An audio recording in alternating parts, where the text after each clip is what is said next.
Morning Juice. Sports, insight, and great storytelling. Starring Bobby Carpenter and Jeff Tito Thitoff. It's time to attack and dominate. And that's what we'll do. We'll attack, we'll dominate. I'm Tito. He's Bodie. You've had him on print. You've had him on analog. You've had him in stereo. Now you get him in digital. It's Tim May. Tim? Glad to be here. Dude. I don't know how y'all do this every day. We're recording this at 6 a.m., ladies and gentlemen. Truth in advertising.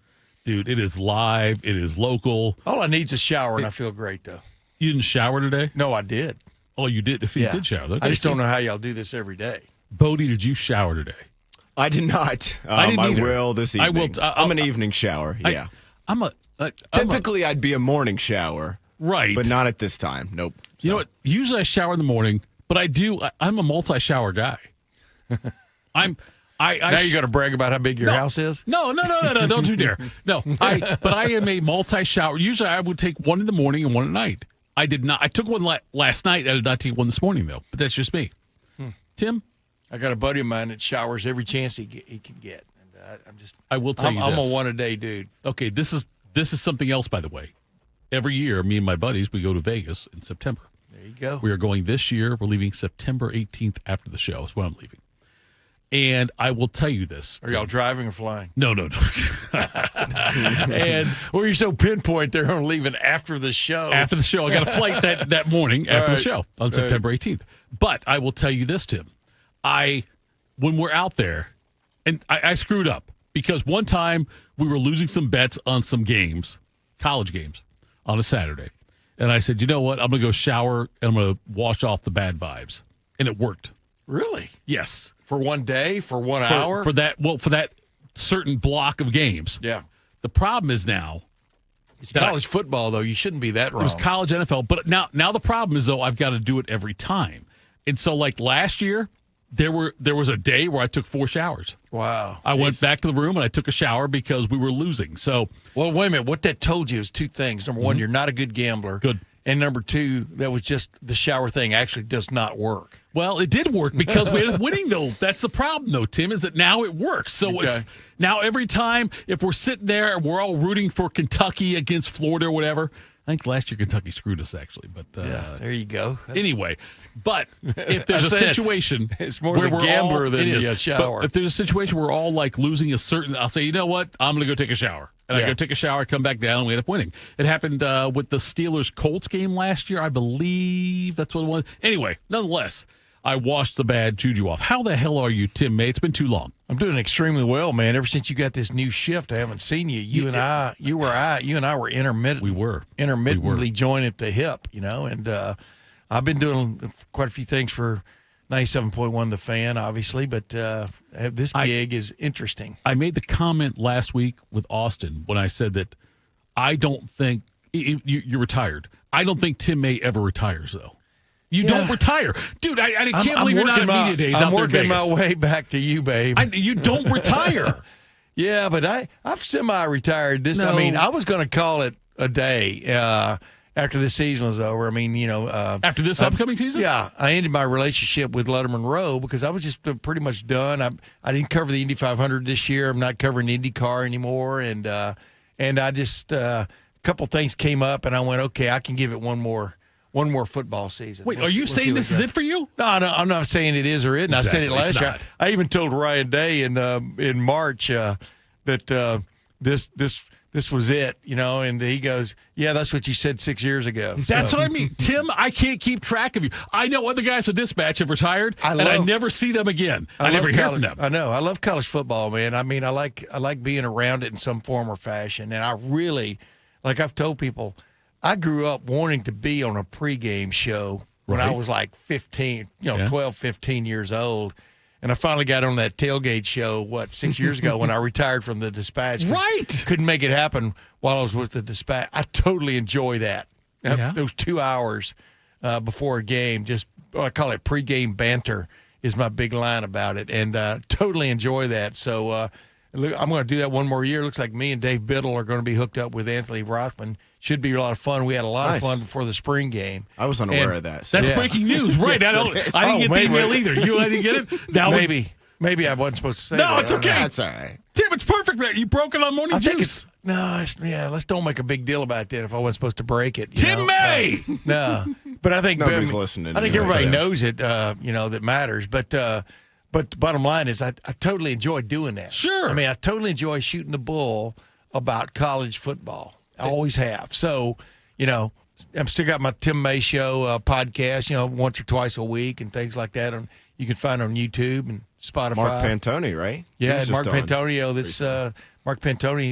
this week. I mean, really interesting conversation. First time I've had him on, and I've always been intrigued by him because he's a little bit like us. Hey, he's behind the scenes. Yeah. You don't get it. I mean, it was really good conversation because what we first started out talking about was how he got into it in the first place because, he was going to be a doctor. I mean, he has degrees in physiology and kinesiology. Just to have those degrees is nuts. Sure.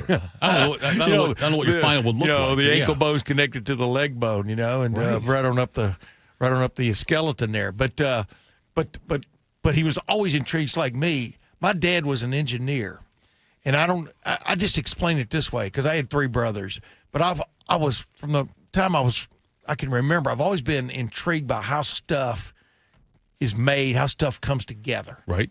And college football teams, more than high school, because high school you're pretty much stuck with the guys you get. That's what you get, yeah. Unless you're an IMG academy or something like that, and you go recruiting. Yep. Or Catholic schools, they go recruiting. But then in the NFL, you pick your players and put them together. But college football has always been intriguing to me about how both Ohio State and Alabama and Texas and Toledo and Bowling Green and you name the school, Western Kentucky, can put together a credible football team. When you think about all the players, you think about all the 5 stars and 4 stars it takes to become a great team, but then necessarily you don't need 4 and 5 stars. You need a few. It's just and he was intrigued by that also. How do you go about putting together a roster? Right. Now he's par excellence. He's the guy people will be talking about leading them into this new era, which is transfer portal, NIL.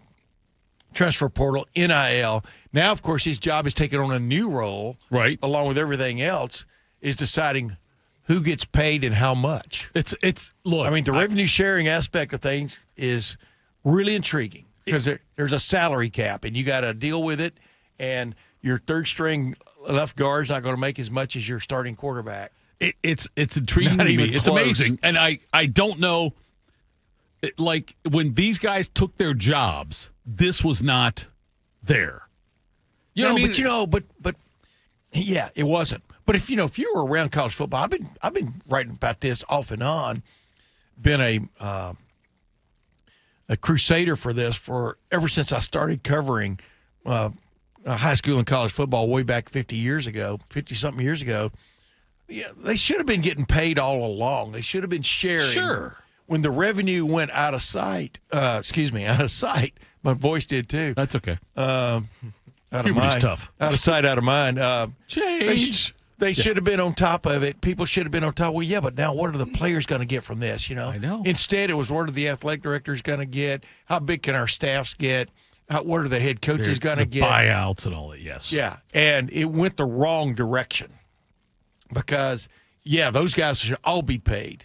The man sitting across from us, I was watching him this show the other day, getting ready for this little gig I'm doing now for 3 straight days. I think so. And he was wearing an Era jersey. That's what he as does, in Era Parsegian. That's what he does. Former head coach of the University of Notre Dame. Or is it Notre Dame University? Look, he's got a lot of good qualities. University of. He's got a couple of questionable. My point is, the head coach still freaking matters. Oh, yes. He should get paid. Yes. Because they are the eras. That was the era of Era. Era of Era. But, the Woody Hayes, right on down the line, they should get paid.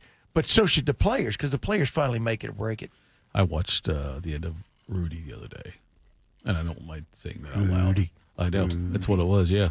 All right, let's continue. I hair raised on the back of my neck at the end of that movie. Every it's time great. I watch it's wonderful. it. It's fake, but it's wonderful. I thought it was extremely well done. It was. It's fake, though. Yeah, it's part fake. No, it's a lot fake. Joe Montana said it's a lot fake. Well, okay. Here we go. Time to get smarter. Morning Juice presents Today in History. Here's your professor, Bobby Bodie Carpenter. Wells. And, Buddy, we can't get too long on this, right? We got Bender next. That's all right. We're going to cut out a couple of our cuts. Let's do it. We'll get rid of the There we go. non-important ones. All right. Guys, July 21st, 2025, the 201st day of the year, just 163 days remaining in this 2025. Wow, going fast. Starting with events all the way back in 1798, Napoleon Bonaparte wins the Battle of the Pyramids in Egypt as he wipes out most of the Egyptian army. 1853, Central Park in New York is created when New York State legislator puts aside more than 750 acres of land on Manhattan Island. In 1861, the first major battle of the U.S. Civil War, known as the First Battle of Bull Run, also known as the Battle of First Manassas, is fought near Manassas, Virginia. There we go. The Confederate won that one, but the Union got them later on. 1865 in the Market Square. Marathon, not a Wait, sprint. hey, that was a history lesson there. That's right. what he does, We'll dude. keep going too here. 1865 in the Market Square of Springfield, Missouri, Wild Bill Hickok. I say that right. There you go. It's easy for you to Shoots say, and kills actually. Davis Tutt in what is regarded as the first true Western showdown. Wow. 1873, Jesse James and James Younger gang pulls off their first train robbery in Iowa. In 1896, the National Federation of Colored Women is established in Washington, D.C. In 1944, Field Marshal Gunther von Kluge warns Hitler of an impending collapse on the Normandy front. He was right on that warning. Yeah, there. he was right. Yep. 1945, the Tigers and A's, the Philadelphia A's at the time, play a 24-inning 1-1 tie that is tied for the third longest game ever in Major League Baseball history. 1957, Althea Gibson, she becomes the first African-American to win a major U.S. tennis tournament. She defeated Darlene Hard in the final of the U.S. Clay Court Championships, winning in straight sets.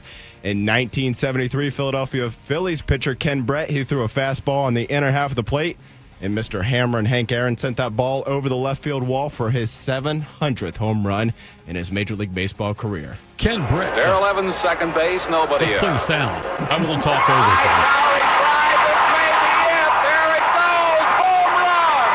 Number 700 for Henry Aaron. Standing ovation here in Atlanta Stadium, and why not? 700 home run. Brother.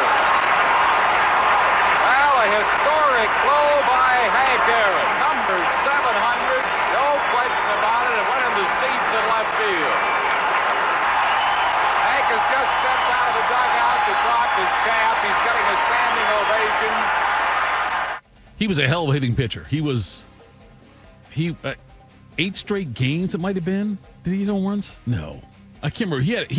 He had a streak as a pitcher where he hit home runs in consecutive games for a while. Ken Brett? Yeah, I didn't know. I George's thought- brother. Yep. I thought we were talking about the guy. really? Yeah, he was. Okay. Yeah. I thought we were talking about the guy that hit 700. No, Hank Aaron, whatever. a few We as talked well. about him a few. Hey, No. true story, man. Yes. 1964, my dad, we saw our first Major League Baseball game, the May family, me and my 3 brothers. Right.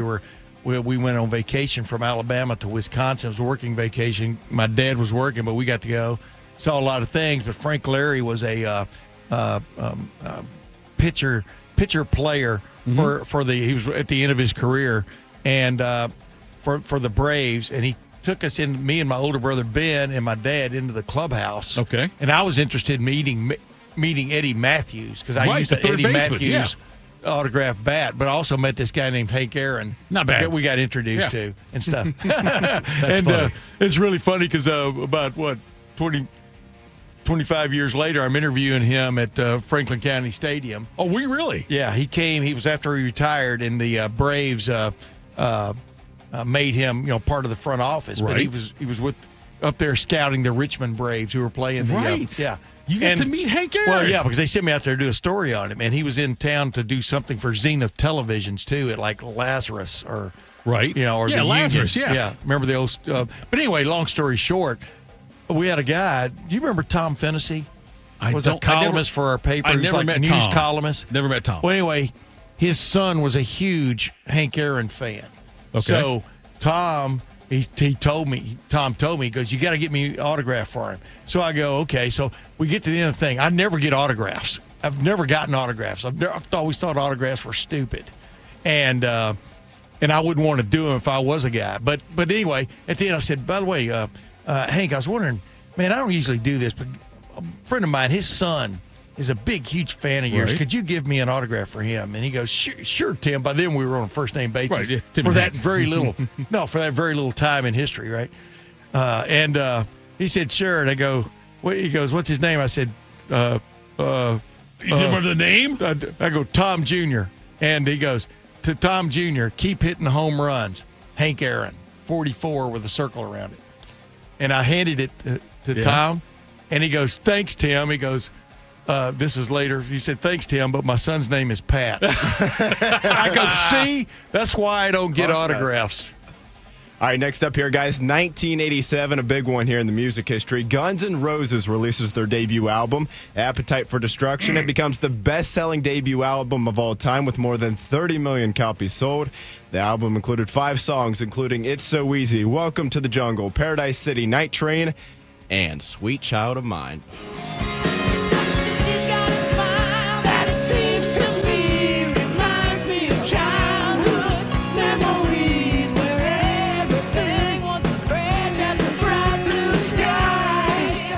That's a great song. That's a pretty good one for it's a banger. a debut Hey, album. we went to a bowl game one time, the Hall of Fame Bowl. Yeah. Hall of Fame. But ended up turns into the Outback Bowl. Yep. And we were staying at a hotel, staying at the same hotel that the team was on an island there in Tampa. Right. Tampa Bay. I can't remember the name of the hotel. But Guns N' Roses had been there before us and had torn up, Yeah. trashed up like 3 or 4 rooms there, and it was a big, big scandal. Just a couple years later, 1989, Mike Tyson KOs Carl Williams. And a minute and 33 seconds for the heavyweight boxing title. That was Iron Mike's last fight before he would face James Buster Douglas in February of the following year. That day, Mike could handle the truth. You bring this up now, and you know he's the guy. You don't know this probably. I bet you don't know this. Do you know it? Go ahead. I'll let He you know if I predicted am. it. Oh, no, I did not know that. He was the only writer, 42 this guy to my 1 left, odds. who picked him to win the fight. And I covered it, too. Famously. He went over to Tokyo for the Dispatch, back when the Dispatch had money and actually took care of reporting. Yeah, but I want to tell you something. No one in history has ever gone to and come back from Tokyo, Japan, for the little bit of money. I think we spent less than $1,100 on that whole trip. Were you the I only was there guy for who like went? I was there for like 8 days. Oh, no yeah. photographer. Oh yeah, It no was just you. photographer. Okay, he Yeah. predicted it though, and got all kinds of like a lot of flowers Black, yeah. nationally. Oh, after. No, flowers afterwards. Yes, because he was the only guy. Yeah, Sports who Illustrated predicted. called me the lone wolf. Yes, he was the only one who Yeah. predicted it. And then along comes there've been a lot of 30 for 30. documentaries about it. I've been on a lot of documentaries, but Jeremy Shapp and his group did Yes. one on the 20 whatever anniversary it was, or like several years ago, and they talked to me about was the guy. predicting it and all this stuff, and then he doesn't use that. It was a 42-1 thing. You were on there briefly, weren't All they you? referred to, I was on it a lot, except they interviewed me about why I picked Buster Right. and all this kind of stuff. Well, anyway, they don't use any of that. They don't. All they referred to, the only guy who really thought he was going to win was this cab driver in was you. in Las It Vegas. was you. And I just was, and I guess Jeremy Shapp was on Dan Patrick's show and explained. It goes, well, yeah, Tim May. He said Dan Yes. Patrick, did anybody predict this? And he goes, well, Tim May did, but he was from his hometown newspaper. No, it's And I go, oh, dude, Yeah. whatever. Why did I spend all that time with you at the Lincoln Levesque Yes. Lincoln Hotel, whatever the name of it is? all right, go Next time the Powerball reaches, 800 million or whatever, Ask. I'll give you a Yes. call, Tim. Wow. 1991, Fergus Jenkins, Gaylord Perry, Rod Carew, Tony Lazzari, and Bill Veeck Jr. are inducted into the Baseball Hall of Fame, of course, in Cooperstown, New Fergie York. Jenkins. Bill Veeck. Veeck, okay. Fergie Bill Veeck. Jenkins. Mark it down there. Yeah, Ferguson 2000 Jenkins. 2007, Harry Potter and the Deathly Hallows is Never saw published worldwide. I've never seen nor read any of the No, books none either, of them. Tito. Me neither. That is the final book in the series, though. 11 million copies sold in 24 hours. It is one of the best-selling books of all time. 2014, Guardians of the Galaxy, directed by James Gunn, starring Chris Pratt, Zoe Saldana, many more, premieres in Hollywood. 2021, This isn't good, but I'll get you good news right after I read it. The life expectancy in the United States falls by 1.5 years. It's the largest decline since World War II. Good news, we have gone back up on since borrowed then, time. so Go we're ahead. back. Just a couple years ago, Thank goodness for the 2023, vaccine, right? 2023, the Barbenheimer phenomenon begins. That is when Barbie and Oppenheimer came out. Oh. Two very different movies, but Wow. a lot of viewers went and saw both in the same day and I made it did. a whole thing. I mean, I right? saw them You both. saw both? I saw I them never not the saw same Barbie. I day, saw but I saw them Oppenheimer. both. Oppenheimer's a great I film. thought Barbie was good. I never saw it. Did you see both of them? I have not yet. It's Either on the one? list. Just haven't gotten You around haven't seen the to one? it. Correct. Yeah. Oppenheimer's great. You got to see the big Oppenheimer's screen. really good. Christopher Nolan made it. It's got to be good. Yeah. And then just a year ago today, 2024, U.S. President Joe Biden, he ends his campaign for re-election. He was the first president to drop out of what would have been his second term there, or at least going for a second term, since Lyndon B. Johnson back in the 60s. Some birthdays today, all the way back in 1899. He has since passed, of course. Ernest Hemingway, the author. 1930. Figure you guys will both enjoy this one as you both love golf. Gene Littler, he was born in the state in 1930. Littler. 1930. Passed away a handful of years ago in 2019. He won the 1961 U.S. Open, 29 PGA Tour titles. I was kind of looking at it, probably one of the more successful guys with not a lot of majors, just one major championship in there. But nevertheless, born on this date in 1938, Jeanette Renault. She was the first female U.S. Attorney General from 93 to 2001. Janet Reno. Janet Reno, I was, That's right. That was my second guess. Just don't call her Tomato, late for tomato. just don't call her late for court. Right. Yeah. Born on this date in 1946, since passed away in 2022. Ken Starr, the former American lawyer who very famously investigated U.S. President Bill Clinton. Yes. And the Monica Lewinsky scandal there. This one broke my heart a little bit. Oh, Captain, my captain, born on this date in 1951, the very famous actor and comedian Mrs. Doubtfire, Jumanji, Dead Poet Society, as I just referenced there. Robin Hunting. Williams. That was the last one I had. Good Will Hunting. My father was an alcoholic. Mean fucking drunk. He'd come home hammered, looking to wail on somebody. So I'd provoke him so he wouldn't go after my mother and little brother. Interesting nights were when he wore his rings. Yeah, he used to just put a wrench, a stick, and a belt on the table and just say choose. Well, I gotta go with the belt there, Vanna. I used to go with the wrench. Why the wrench? Because fuck him, that's why. Mm-hmm. Hey, Will. I don't know a lot. You see this? All this shit. This is not your fault. Yeah, I know that. Look at me, son. It's not your fault. I know. It's not your fault. I know. No, you don't. It's not your fault. I know. It's not your fault. All right? It's not your fault. It's not your fault. Don't fuck with me. It's not your fault. Don't fuck with me, all right? Don't fuck with me, Sean. Not you. It's not your fault. God, what a great movie. So was a good. long One of the cut. more powerful scenes. My more favorite line was, "I got a number. How do you like them apples?" Yeah, that was good. Affleck Did you- that was shows more up to her- uplifting to her- than to this his one. front Who was- porch, and he's just gone. Who was the Yeah. comedian? Who was the one? I can't remember his name now. He had a series too. It was I don't know, man. They're like I mean, No, Jerry wait. Seinfeld. no, he had a series. and then he got busted for something with being inappropriate. Well, I know. Also narrowed it down. Anyway, he has a great bit about how you could tell Matt Damon wrote the movie because, of course, he's a genius who never goes to school. Yeah. And and then he gets the girl at the end. And how about them apples? Yeah. It's like, what if the guy would have said, "No, I don't like apples"? Then what do you say? Of course, he's going to win that argument. Yeah. Louis C.K. Yes, Louis. That's who it was. He yeah. had a great bit about that. He was like, of course he wrote the movie. I'm this genius who never goes to school. You know what bothered me about that movie? Yeah. The only thing that bothered me really about that movie is they should not have had Matt Damon, and he and Affleck wrote it, smoking, because he looked like no one didn't look like anybody who'd ever smoked a cigarette before. He just looked very uncomfortable. Yeah. And he was a puffer. You know what I mean? I'm just going, why did you put a cigarette in this deal? Because it kind of screws up the movie a little bit about him being a bad person. Right. Bad, starts with an A. Sure. And because he. You can say ass. Yeah. No, well, I didn't know if you could or not. Yeah, Because I found out during that clip you couldn't say the F word. The F word you can't. No, the F word you can't say. That's a no-no. I'll continue with the birthdays here. 1961, turning 64 years old today, Henry Ellard, the former NFL receiver for the LA Rams in Washington. He's 15th all-time in receiving yards still there. 1977, Paul Casey, turning 48 years old today, the golfer. 1979, David Carr, the former number 1 overall pick in the 2002 NFL Draft, turns 46. Turning 47 years old today, CeCe Sabathia, the Major League Baseball Hall of Fame pitcher. Turning 42 years old today. I don't know if they'll be celebrating in prison, but Kellen Winslow II, that's his birthday today. Yeah. Wow. Turning 26 years old today. I figured we'd have plenty of Bengals fans who would enjoy this one. 1999, born on this date, American football kicker for the Cincinnati Bengals, Evan McPherson. All right, do it again. Here we go. This could be a sentence that a month ago would sound incomprehensible. From 31 yards, McPherson, and Cincinnati is heading to the Super Bowl.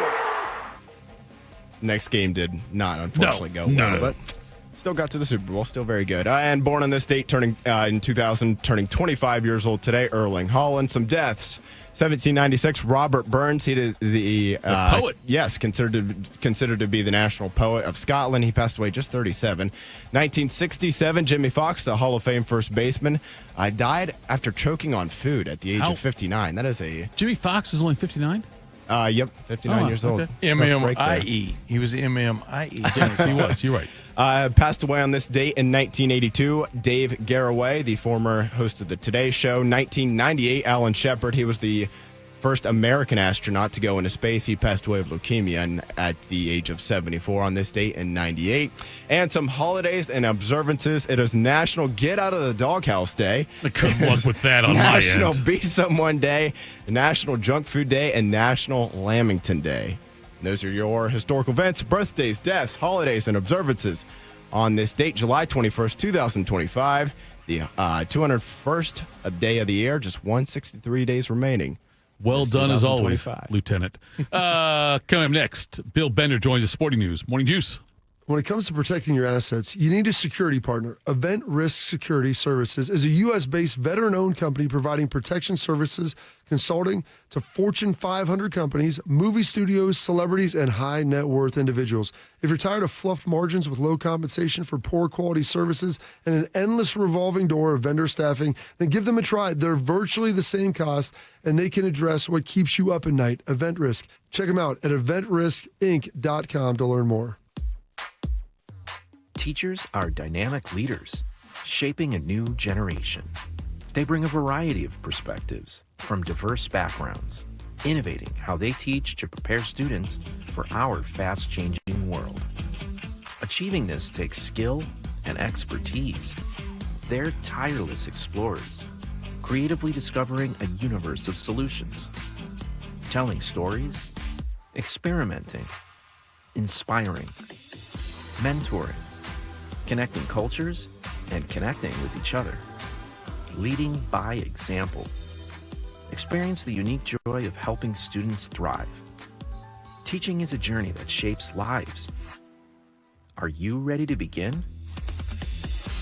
Explore teaching at teach.org, a campaign supported by the U.S. Department of Education, teach.org, and 1 million teachers of color. And we're live here outside the Perez family home, just waiting for the... And there they go, almost on time this morning. Mom is coming out the front door strong with a double-arm kid carry. Looks like Dad has the bags. Daughter is bringing up the rear.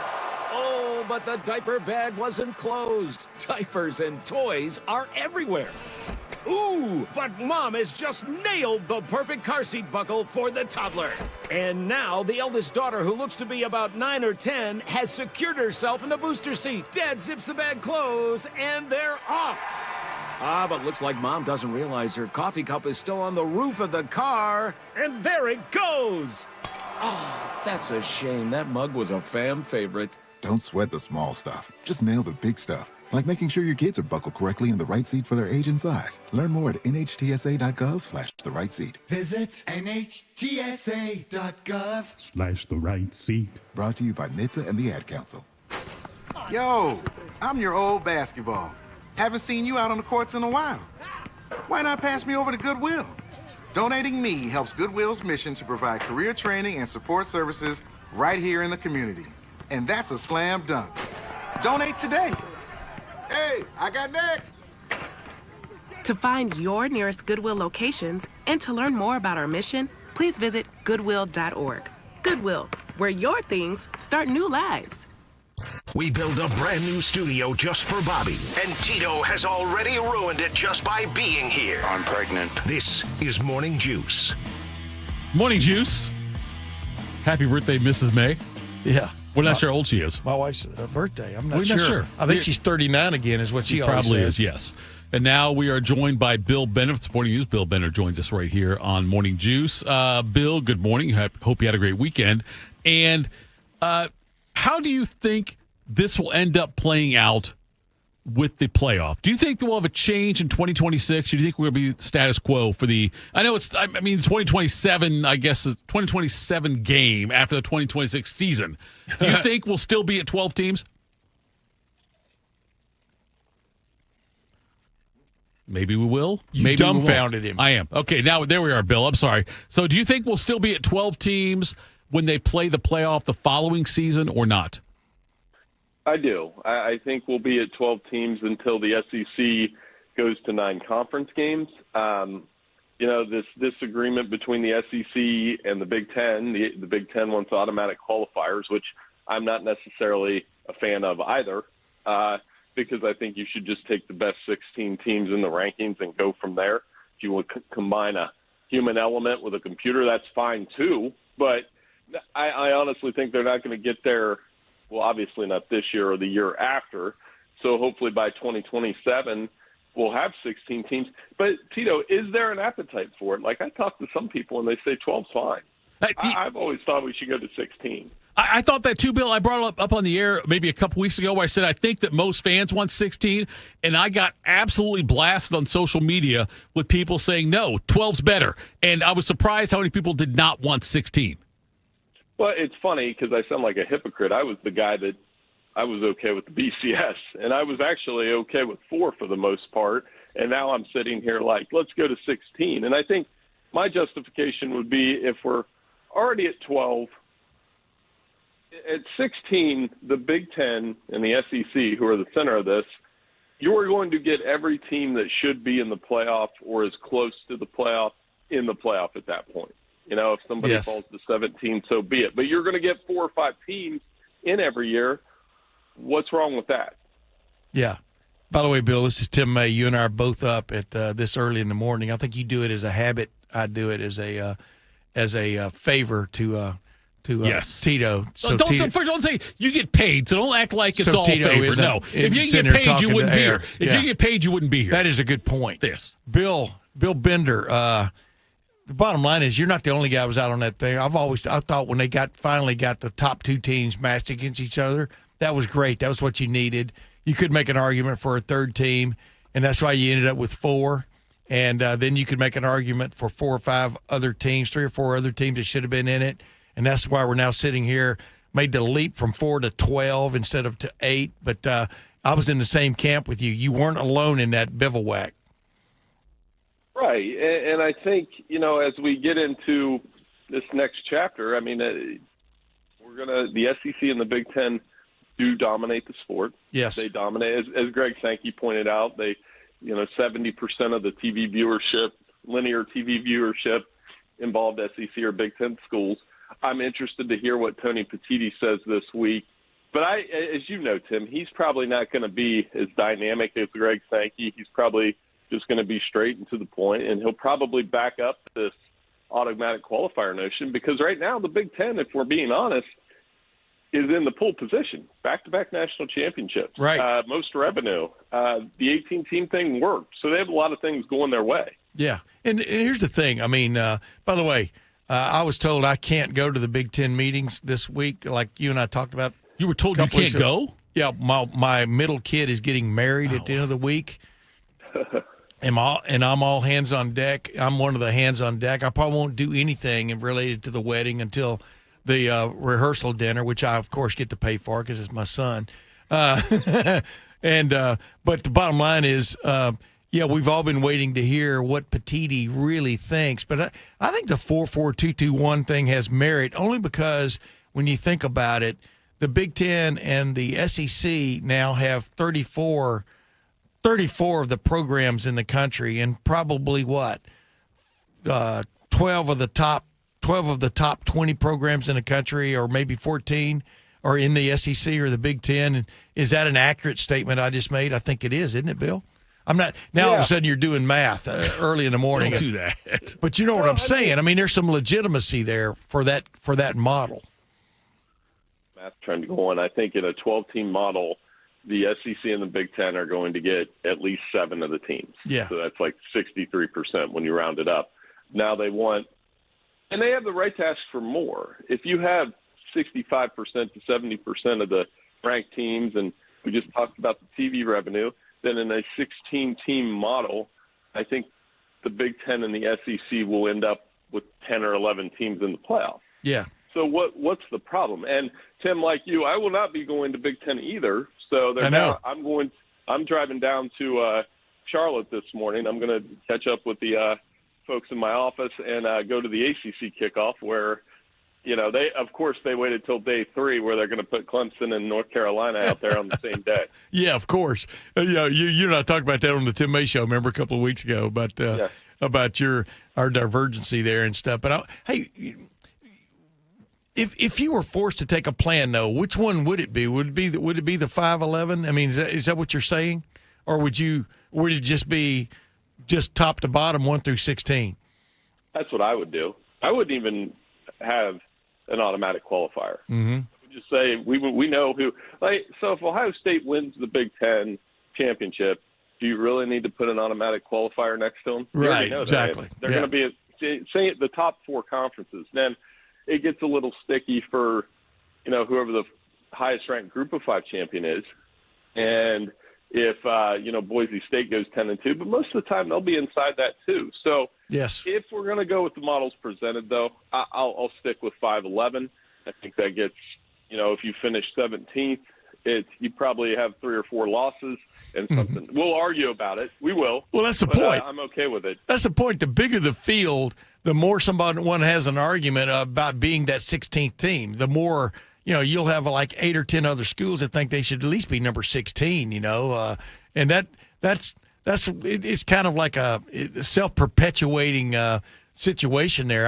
I think 16 or 8 was always going to be the number. I don't like 12. I don't like people getting buys, and I've talked about that before. But I'm not a fan of the buy, even though you have played in a conference championship game. Well, so did Texas last year, but Texas was going to have to win 5. Was going to have to play 5 postseason games to win the national championship, just like Penn State last year, right? And I don't think that's. You can say that's not fair either. Why would the team they played and lost to get the bye? So there are all these arguments of why you probably shouldn't have a conference championship game now, right? I agree. And, we probably paid less attention to Penn State, Oregon, and Texas, Georgia because we knew all 4 of those teams were in the playoffs. Right. So it's different than college basketball. I can't say exactly why, but it just feels different than watching the Big Ten tournament championship in basketball, because in most cases, those 2 teams are going to get in as well. One thing about the 12-team playoff this year, though, they did change it to straight seeding. Yep. And I do think that's going to make people a little happier because it makes more sense to do it than the format that we had last year. It seems like, Bill, and I don't want to get to the point, and maybe we're already there, but where, like in college basketball, oftentimes the best team doesn't win the championship. It's the hottest team in March that wins the championship. Correct. And I'm not sure, like last year, I did think Ohio State was the best team in the country, regardless how the regular season played out. I really did believe Ohio State was the best team. But in the NFL, the best team doesn't always win the Super Bowl. And I my worry is that at some point we'll get to it's like the best team doesn't win the national championship. It's just the hottest team. Oh, I'm totally on board with that thinking. I mean, one of the reasons I do love college football is the number one, the idea of a team. And this happened more times than I thought it would in the 4-team era, where we would have a 14-0 or 15-0 team, 15-0. We had a couple of those. I didn't think we'd ever get one. And then I think right away we got one. And, the last few years it happened. So I do like that idea of dominance. And to your point, Ohio State, despite the loss at the end of the regular season, we all knew they had enough talent to do that, and the way that they did that. And, I've always said, even this year, I believe the same thing. There's only 5 or 6 teams capable of winning a national championship. And, I'd be stunned if it was outside that number of teams each year. So are we just doing this playoff to make teams feel good about themselves? Yeah, what's funny is I forgot who it was. It was either Lane Kiffin or Eli Drinkwitz last week in the SEC, the interminable SEC meetings where everybody has an opinion and voices it, but we're talking about getting rid of the committee. I go, you don't understand. You've got to still have some body, as in body of people who determine who your top 16 are if you go to straight seeding, or top 12 are. You still got to have somebody who delineates it. You are a system like under the BCS system. You remember, Bill, where you had the 2 polls were involved, but also committee, but also you had the computer rankings and stuff. You've got to have some system to identify who the top teams are, right? But here's the other thing: the problem with college football more than basketball, as Tito was referring to a while ago about the hottest team. Georgia was pretty good last year. Georgia lost its starting quarterback, Carson Beck, in the SEC championship game and was not the same team, when it lost to what? They lost to the Fighting Irish of Notre Dame. Fighting Irish of Notre Dame. I was stammering. Tim. No, Tim. I was stammering because I wanted.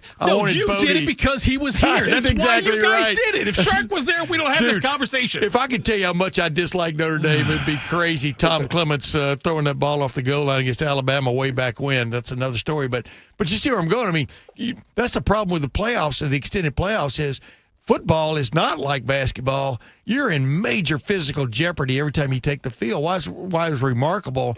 Ohio State had the run it had last year at the end of the year without losing anybody significant. Obviously, they lost significant guys in the year. But, right, Bill? I mean, it's like from a physical jeopardy standpoint, it is the sport. Well, yeah, and we also skipped a step. We could have just gone to 8 teams. Yes, but exactly. To your point, in a 12-team playoff, there will be more Carson Beck type injuries. Yes. There were a few in the 4-team era. I mean, we had one with Jordan the year before at Florida State. Yes. I mean, Ohio State had that was big. J.T. Barrett. Well, that was a regular season injury, but and it turns out well because Cardale steps in and does the rest. But yeah. No, I'm talking about the Florida State deal. I mean, it should have been in the playoff regardless. But go ahead. I'm sorry. Yeah, Florida State and Georgia, obviously. The Carson Beck injury in the SEC championship game altered how we felt about Georgia. It went from, they might lose to Notre Dame, and that's what eventually happened, and you can't blame Gunnar Stockton for that. So There will be more of those, and the more teams you put in, the more times things like that is going to happen. Bill Bender joins us for Sporting News. So as you're looking at it now with the Big Ten this year, now I've seen Phil Steele's stuff come out. He's got Penn State as what he thinks will be the best team in the Big Ten this year. Who do you think at the end of the season, I'm not saying he's going to win the Big Ten championship because I don't know if that always, because of the way the schedules are imbalanced and whatnot, but who do you think the best team in the Big Ten is this year? Well, I mean, I'll still pick Ohio State to win the Big Ten, but it's become a little bit of a default setting. Like when you go to a restaurant and you order the same thing, even when you look around the menu a little bit. Yeah, that's good. Which I'm guilty of. Me too. For sure. So shrimp and grits. Now, I do think Penn State will be picked by a lot of people, and it becomes this Ohio State or Penn State thing. When Sporting News we looked at like 12 publications, made a consensus top 25, and Ohio State and Penn State were separated by exactly 1 point in our system. Wow. So it is an either or this year, which surprises me a little bit because, yes, I know Penn State has everything coming back and everything's in front of that program, but I'm just you got to show me. I mean, you haven't beat Ohio State since 2016. You got to show me you can do it. Bill, I look at Ohio State's roster. I think Ohio State still has the most talented roster in the Big Ten. That's what I'm looking at. But I was saying this on a show the other day. Ohio State playing Texas in the opener. Wow, why does it have to be the opener? Why can't it be the end of October? You're following me? Because both of these teams are going to be so much different at the end of October in terms of the experience they're going to. Because, Texas lost 12 people to the draft. Ohio State lost 14. I mean, they're going to be – they both are going to have first-time starting quarterbacks, full-time starting quarterbacks. They're going to be such a different team at the end of October than they are at the end of August. And it's a shame that game is being played when it's being played because it's not really going to be a real harbinger of anything because they're both extremely talented rosters, and both teams, barring calamity, should make the playoff. I mean, I don't know if you agree or not. I don't agree. I'm okay with this game here. And I get from, do you want to play Grambling in week one? But this is what week one's supposed to be about in college football, the mega matchups. And you got Ohio State, Texas. I don't agree where they're playing the game in terms of time. This absolutely should be played at 8 o'clock. Yes. There's no reason for that, but we don't have to get into that. But this is what it's about. Even in a 12-team era, as long as the committee is going to respect that, hey, Ohio State and Texas, 1 and 2 probably, are stepping out and playing a huge game. New quarterbacks on both sides. Lost a combined 25 or 26 NFL players, and yet Ohio State's willing to do this and willing to play Georgia in a home and home and willing to play Alabama in a home and home. I'm good with all of it. To your point, Tim, if you want to play them in week 2, that's fine. But you can't play them in week 3 because that's when the Ohio Bobcats are coming to town. That's a good point. Ohio Bobcats damn right. Headed for the Sun Belt Conference, right? I mean, is that it's not going to happen? Dude, I don't want to talk about it. What's going on there, dude? No, we don't want that to happen. I'll be very clear. We appreciate the time, Bill. Thanks so much, buddy. We'll talk again next week. Thanks for having me on, guys. Have a nice drive, man. Have a nice drive. That was Bill Pender. I don't know if you saw it, Tim, but Bodie wrote down, when you said Harbinger, he wrote it down on the bingo card over there. I don't know what he was writing down, but right after you said it, he wrote something. What did you write down, Bodie? Was it Harbinger? It was not. I wrote down, I always write down some notes of what what you guys talked about with them to send to our digital team. Right, yes. And so the Cardale Jones softball game happened this week, and I want to tell you about that next. We'll do that next Morning Juice. While serving in Vietnam, a grenade took my ability to see. Today, I'm a sculptor. Now, my fingers are my eyes. I'm Michael Naranjo. As a veteran, I know the challenges of life can be great. In my art, turning a lump of clay into something beautiful, that is worth doing. Life is like that. We each must use what we can to make things better. DAV helps veterans like Michael get the benefits they've earned. They help more than 1 million veterans every year in life-changing ways. Now, I show others how they can create something with their own hands. I know it can do a lot of good. With support from DAV, more veterans can shape their lives into a thing of beauty. My victory is bringing beauty into the world. Michael Naranjo, may your victories inspire many more. Support more victories for veterans. Go to DAV.org. I thought mixing bleach with my floor cleaner would take the stain out. When my youngest ate the dog's medicine, that was a new one. I was trying to protect my garden, but I accidentally sprayed myself with pesticide. So I called 1-800-222-1222, the poison helpline. A poison expert helped me figure out what to do next. I was connected to someone who spoke Spanish. They answered my questions. It was free. It was confidential. It was real help in real time. Keep the poison experts in your pocket. 1-800-222-1222. We are the keepers of the wild, America's original and most invested conservationists. For more than 80 years, we've been committed to conserving wildlife and the natural landscapes that define our nation. From rugged alpine ridgelines to peaceful tall grass prairies, we've supported the conservation of more than 36 million acres of American wildlands. Our funding has led to cleaner water, fresher air, and improved wildlife habitat. From abundant fish and waterfowl populations to robust deer and elk herds, nothing is more important than maintaining wild spaces for adventurers to explore and wildlife to thrive. We are America's hunters and target shooters, stewards of the American outdoors. America's hunters and target shooters, along with firearm, ammunition, and archery manufacturers, have invested more than $46 billion to help state fish and wildlife agencies manage and protect wildlife and wildlands across America. For more information, visit outdoorstewards.org. If only life had a remote control, you could pause or rewind. Well, life doesn't always give you time to change the outcome, but prediabetes does. Take the 1-minute risk test today at doihaveprediabetes.org. Brought to you by the Ad Council and its prediabetes awareness partners. We got a higher home appraisal after we put away our African art and family photos. Has this happened to you because of race or national origin? Contact HUD at hud.gov/fair housing. A message from HUD and the National Fair Housing Alliance. Attack and dominate. You're locked into Morning Juice. Sponsored by Riverside Bank of Dublin. Here's Bobby and Tito. Well, it's not Bobby. Bobby's off. Tim May, the legend, to my left. Look, I told you, Tim, I read you before I delivered the papers. The legend of Bagger Vance, maybe. I delivered papers when the Dispatch was an evening paper. Oh, no. Yes, and I read your stuff. I would read it on Saturdays when it was afternoon kind of thing, and I would go out and deliver the papers then.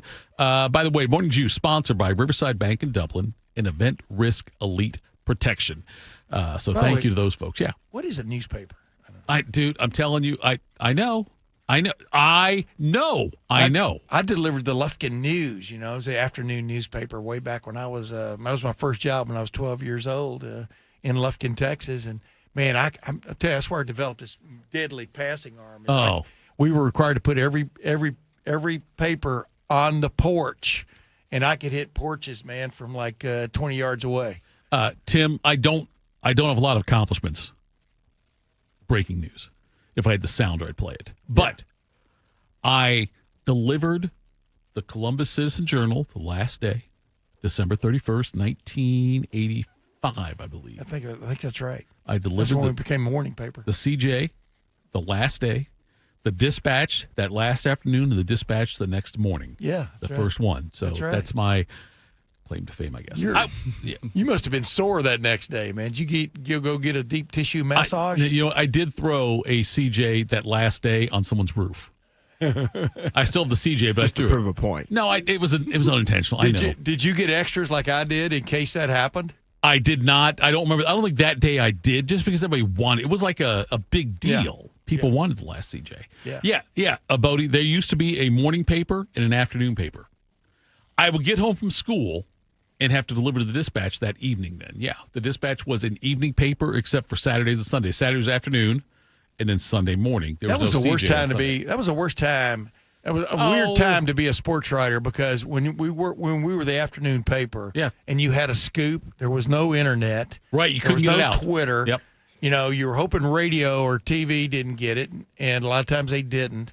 All you were worried about was was the guy going to have it like Rusty Miller or somebody in the Citizen Journal. The CJ, and you just held your breath, and it was great becoming a morning paper, only because as my boss at the Lufkin News told me when I left Lufkin, he goes, Tim, I got 2 words of advice for you. Don't ever get married. That was his one. Great advice. And the other was go to work for a morning newspaper because I was notorious like these hours. Yeah. We had to be in at like 6 o'clock, 6:30 in the morning. I was notorious not being able to wake up in the morning kind of guy. And finally, we evolved into a morning newspaper, the Dispatch. So everything's done in the afternoon and evening. So I don't know if we just turned off all the listeners who have no idea what a newspaper is, but that's okay. Listen, I was out at the Cardell Jones Celebrity Charity Softball game this past weekend at Huntington Park. It was out there on Saturday.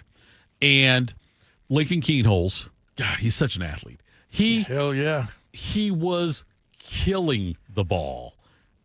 Like they have a shorter home run fence for softball. It's like 250 or whatever it was, 250 feet out. But anyway, he was hitting balls over the minor league park wall, which was like 330, whatever down the line of what it was. Anyway, he was amazing to watch.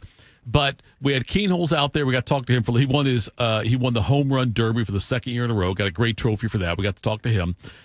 We talked to Braxton. We talked to Cardale as well. But honestly, listen, the highlight of the night, Tim, was Tyvis Powell.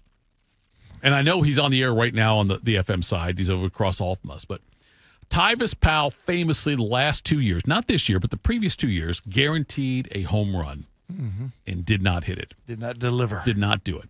Now, this year, he and T-Bone had a bet. And the bet was if Tyvis does not get on base, does not get a base hit at all, he has to shave his facial hair. Wow. But if he hits a home run, T-Bone has to shave his facial hair. Can you see that? Can you tell I have facial hair? I can tell. It's a little bit, it's faded, but yes. No. But Tyvis hit a home run. He went yard. And he turned to the camera. Now, he turned to the camera and did the whole shaving, this whole thing. And then he comes over and tells us, and he tells Fish is right there, and says, I think he said what did he call it? He didn't call it's a rejoin when we come back with the different things like, oh, Tito invited the Russian family, whatever kind of thing. Like we do that here. Tito's an idiot. All those things, we do the rejoins here. He didn't call it a rejoin. He called it a comeback. I need the comeback because there is a rejoin that is like Tyvis can't hit a home run in the softball game. And he turns to Fish and says, Fish, fix that. Because that's what he did. So he hit the home run. He had a home run and a single in this game. He beat out an infield grounder also. Wow. Still got the speed, too. Well, it was let's tap the brakes on that. I think more of an error. It's more of a guy, a regular shortstop would have thrown him out. But nonetheless, Tyvis, I've never seen him that confident or cocky. And I know he also had an interception against Alabama. Should have downed it in the end zone instead of running out. But that's a whole other story. But nonetheless. He's still got that football. You know that. Does he really? He's got that one and the one from Michigan where he caught the 2-point conversion, intercepted 2-point conversion. I didn't know he pass. still had kept that. both football. I think they're both Nike footballs, too. Yeah, so he... his mom has them, actually. He homered. Dane Sanzenbacher homered. Yeah, I saw that. And I don't think DeVere homered. DeVere may have homered. Did Lincoln homer in the game? Yes. Every time Lincoln and Zach Bourne came up, you knew it was gone. Yeah. It was a fantastic dinger. It was amazing to watch. Here's watching McGuire in the 90s. Same thing. Yes. Here's what's different about Lincoln Keno's from 3 years ago when he first showed up at Ohio State. He always had technique. Yeah. I'm talking about baseball, whatever. Right. Now he's got power. I mean, he is a different looking dude, man. He is. Anybody thinks the quarterback deal is over, it hasn't been paying attention. I always like to say, when the head coach says, yeah, Julian Sayen's the quarterback, that's when you go, okay, Julian Sayen's the quarterback. I'm talking about Ryan Day. He likes what Lincoln Keno's has brought to the fore, especially in the spring. He looked really good most of the spring except for the beginning of the spring game, which is when thousands of people finally get to watch you do your thing. We got to talk to him after he won the home run derby. And last year I got to talk to Will Howard, which was a fantastic. First time I talked to him, he was very impressive. I talked to Lincoln last year and this year. It's a different Lincoln. And I'm not saying it was bad last year. I'm saying it's just like you can tell that he is on the scent. Yeah, he's very impressive. Yes. Very impressive. Yeah. And a hell of an athlete. And you're right. Look, Body by Marotti does wonders. Not that Keenholz was a fat slob when he got here, but I'm telling you, Keenholz looks different now, and he's about 20 pounds heavier than he was, maybe minimum. 20 pounds. I don't say. See, when maybe I say 25. Heavier, I think overweight. He's 20 pounds different. Yeah, he's muscular. Yes, it's 20 pounds different. And by the way, I'm not going to let it slide. The fact you brought up Notre Dame in the last segment for Bodie, and I can't wait to see how you work the Cowboys and Celtics into the next segment. That's fine. Coming up next, quick hitters, Morning Juice. You know a thing or two about the moments in life that matter. You've seized those moments to embrace joy, accomplish great things, and build meaningful relationships. Is it time now to sit back and reflect on a life well lived? Maybe. Or maybe there's more to be done. Maybe this is the most important moment you've encountered yet. By volunteering with AmeriCorps Seniors, you can seize the moment, lend a hand, and get back more than you give. We connect you to local volunteer organizations with opportunities that fit your schedule and match your interests. Through AmeriCorps Seniors, you can support people in times of need and make your community stronger. You can become a companion to your older neighbors, brightening their days with friendship. You can even become a mentor for young people, serving as a role model and enriching their lives. Are you ready to seize your moment? Visit AmeriCorps.gov/yourmoment and get started today. Imagine home. The smell of coffee, the sound of a lawnmower, the sun's warmth on your face. Free to be yourself. Surrounded by love that helps you grow. This is a place to call home. That's an American dream we all deserve. But in 50% of U.S. states, you could legally be denied housing if you are LGBTQ+. Get the facts and hear real stories at lovehasnolabels.com. Brought to you by Love Has No Labels and the Ad Council. Hey, Max, you look absolutely dashing in that purple tie. Ready to harness the world? You bet, Daisy. I'm ready as I'll ever be. And might I say, your purple tie really pops with your vest. Thanks. I almost went with a cape, but didn't want to come across as pretentious. Nonsense. Anyone in our line of work should rock a cape. You might be onto something, Max. Phew, so here we go. First day on the job. We've got this, right? Right. Don't forget, we both graduated from Dogs Inc. with honors. Which means I can guide my human around a busy city with ease. And I can give my human a restful night. I hope my human is kind and loving. And I hope mine likes wet kisses and zoomies. Ready to make a difference? Born ready. Let's go. Discover how extraordinary dogs like Daisy and Max change lives at no cost to the recipients. Visit dogsinc.org. You wanted to be cool, which led you to smoking, which led to a pack a day. Then you met that special someone, which led to starting a life with them, which led to wanting to live longer, which led to quitting. Then you heard you may be at risk for lung cancer, which led you to getting a low-dose CT scan. If you smoked, get scanned. Talk to your doctor and learn more at savedbythescan.org. Brought to you by the American Lung Association and the Ad Council. Proud to be your go-to sports addiction. WBNS, WBNS FM, HD3 Columbus. The Fan 3, Ohio's sports destination. If you're looking for the inside scoop on the Buckeyes, you've come to the right place. This is Morning Juice. Oh, my God, you've come to the right place. I got Tim May to my left. I'm Tito. Bodie's over there. I've got some juice here, man. I've been sipping on it. And Tim May, who never retires. I brought it up last week with Austin because I know you'll never retire, even though you retired, but you won't retire. Did you say something bad? No. I asked who would be the one who gives the last questions in press, because you still, even though you're retired, you always get the last question. And I say question, but it's really two questions. And at the end, hey, Ryan, real quick, and you'll do it. You'll do two or three questions at the end. I asked who'd be next, and he really couldn't come up with an answer. I'm not sure. Do you have somebody who you want to take? Like, that's a big deal, Tim, what you do at the press conferences. That really is. Oh, absolutely is. Yes. I'm just hoping I get called on. No. You always get called on. It's a huge deal when you do it. Okay? That is like. I would much rather be called on first or third. No, being last is better. But I'm saying, though, if you could say, this is the guy I want to now ask the last question after you, who would it be? Do you have somebody in mind or not? No, I don't. You know what? I've never even thought about that. So get back to me later in the show, and maybe I'll come up with something. No, you won't. Now, see, Biddle would like to do it. Biddle often, if not always, gets the first question. He does. That's just Jerry Emick. I mean, Jerry Emick's the one who sets the agenda. Yeah, but he's gone after this year. Yeah, he's gone now. Yeah, is he this year? No, he's gone? there this year. Then gone. Yeah. All right. And he's put in a career, but yeah, I mean, I like it. I mean, I'm not going to name names, but there was a person I once worked with who his big line was, Tim took my question. I'm not talking about anybody current, right? Even though somebody might think I am.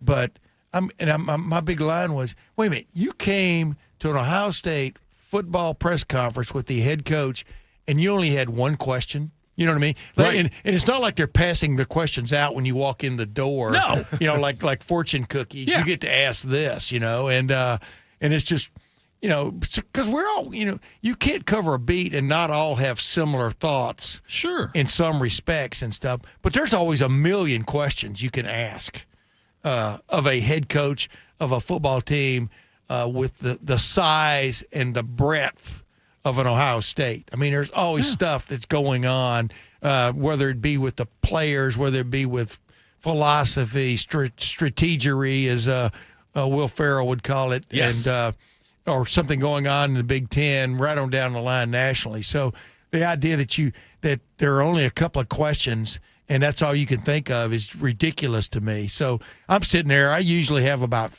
50 or 80 that float in my head because you hope you can get to like maybe a couple of them. Have you met Jerry before, Bodie? No, I have not. Have you seen Jerry? Yes. Yep. Okay. I will tell you this. Jerry liked me a lot more before he lost his hair. Wow. Let me tell you why. Jerry used to get his hair cut by my uncle. My uncle's, and by the way, you always talk the shark thing, how many days till retirement. I got my hair cut by my uncle the other day, and it said 161 on a little thing he has on his desk. And that's his days till retirement. My uncle was retiring like December 24th. He's retiring from cutting hair for like the last 43 years. Anyway, Bill Haas gets his hair cut there also. But Jerry got his hair cut by my uncle for years until he lost his hair and doesn't get a haircut anymore. I think that Jerry liked me more. That was it. Because that was like my in. Like, oh, yeah, Monk, cut your hair. Now, I'm not nearly as important because of Jerry's I didn't bald. know this conversation was going to go that direction. Where was your uncle's barber shop? My uncle's barber shop on Bethel Road is where it was, and now he's on Reed Road, off Reed and Henderson. But yeah, he had to move, and he never works anymore. Like he works like 3 days a week. It's really hard to get a haircut now for me. It bothers me. I made a joke the other day about because he's cut my hair for the last 43 years. I don't want to do when he retires. Not that I've got a great, head of lettuce, but nonetheless. I used to have a lot of hair, but my hair, I'm 71 and it's thinning, man. But I got a haircut back in March at a place. I'm not going to even give you anything that rhymes with it because I'm kind of like Kirk Cousins. I will say that. There's a hint of where I get my haircut. And if you ever watch the quarterback, series on Netflix, and I think it's Netflix, maybe it's Amazon, but I get them mixed up. Yeah. Bottom line is, I wanted it trimmed out a little bit and get the thickness out of it, and there was a guy there cutting my hair with scissors, which I don't like, just a pure whack, whack, whack. Okay. It was like Edward Scissorhands, and I finally I looked at my hair when I was done, because I have glasses, I can't see what's going on. I'm trusting, pure trust. Yeah, and pulls out, and I'm going, oh my! I'm looking at the mirror, and I'm going, that's one. I'm thinking that's the worst haircut I think I've ever gotten. And then I said this. It was like there was this part over here. It was kind of like still sticking up, and I said, "Could you do something about that?" And he said, "Oh yeah," and he goes, "Whack!" And literally, I looked like a guy who had gotten a bad haircut from a prison, going into prison. I wore a cap for the next month and a half till it grew back enough where I could comb it. It was like a huge, and I'm just going, this guy, and I find out later he got fired like a week later because I wasn't the only guy he butchered. But it scares me to death. Of course it does. The only other time I got a haircut, other than my uncle, this is honest to God, the last 43 years, the only other person who's cut my hair was when I went into the Army. Wow. That's the last, that was it. Wow. Only Army haircuts and my uncle for the last 43 years. Did you ever thought about Stripes? Did you ever see the movie Stripes? I went there. Did you ever see the movie Stripes? Yeah, I went there. That's where I was at. It was at Fort Knox is where they filmed that. I ran the same obstacle course as John Candy, probably the same way. Good. But the bottom line, everybody's getting these shaved off hairs except Bill Murray and a couple other guys. Their hair was still pretty nice, like Judge Reinhold. Yep. Everybody else had these. I'm going, wait, they don't selectively give you a nice haircut. I got shaved down, yes. All right, let's do some quick hitters. Morning Juice presents Quick Hitters. Sponsored by Dr. Mark Levy. If you're snoring and not sleeping, call Dr. Mark Levy today at 1-800-MORE-SLEEP. Good morning. He's Bodie Wells. Tito, sounds like your only choice when your uncle retires is to go back into the Army. I probably will have to go bald. Just I'll for go that Fort Knox for my haircut. All right, guys, on Friday, Judge Sarah D. Morrison, she stopped a lawsuit by former Ohio State quarterback Terrelle Pryor, who had filed the lawsuit against the school, Ohio State that is, the NC2A, and the Big Ten over denied compensation for name, image, and likeness during his college career. Judge Morrison ruled that Ohio State is covered by sovereign immunity, and Pryor's claims were made outside the 4-year statute of limitations for an antitrust lawsuit.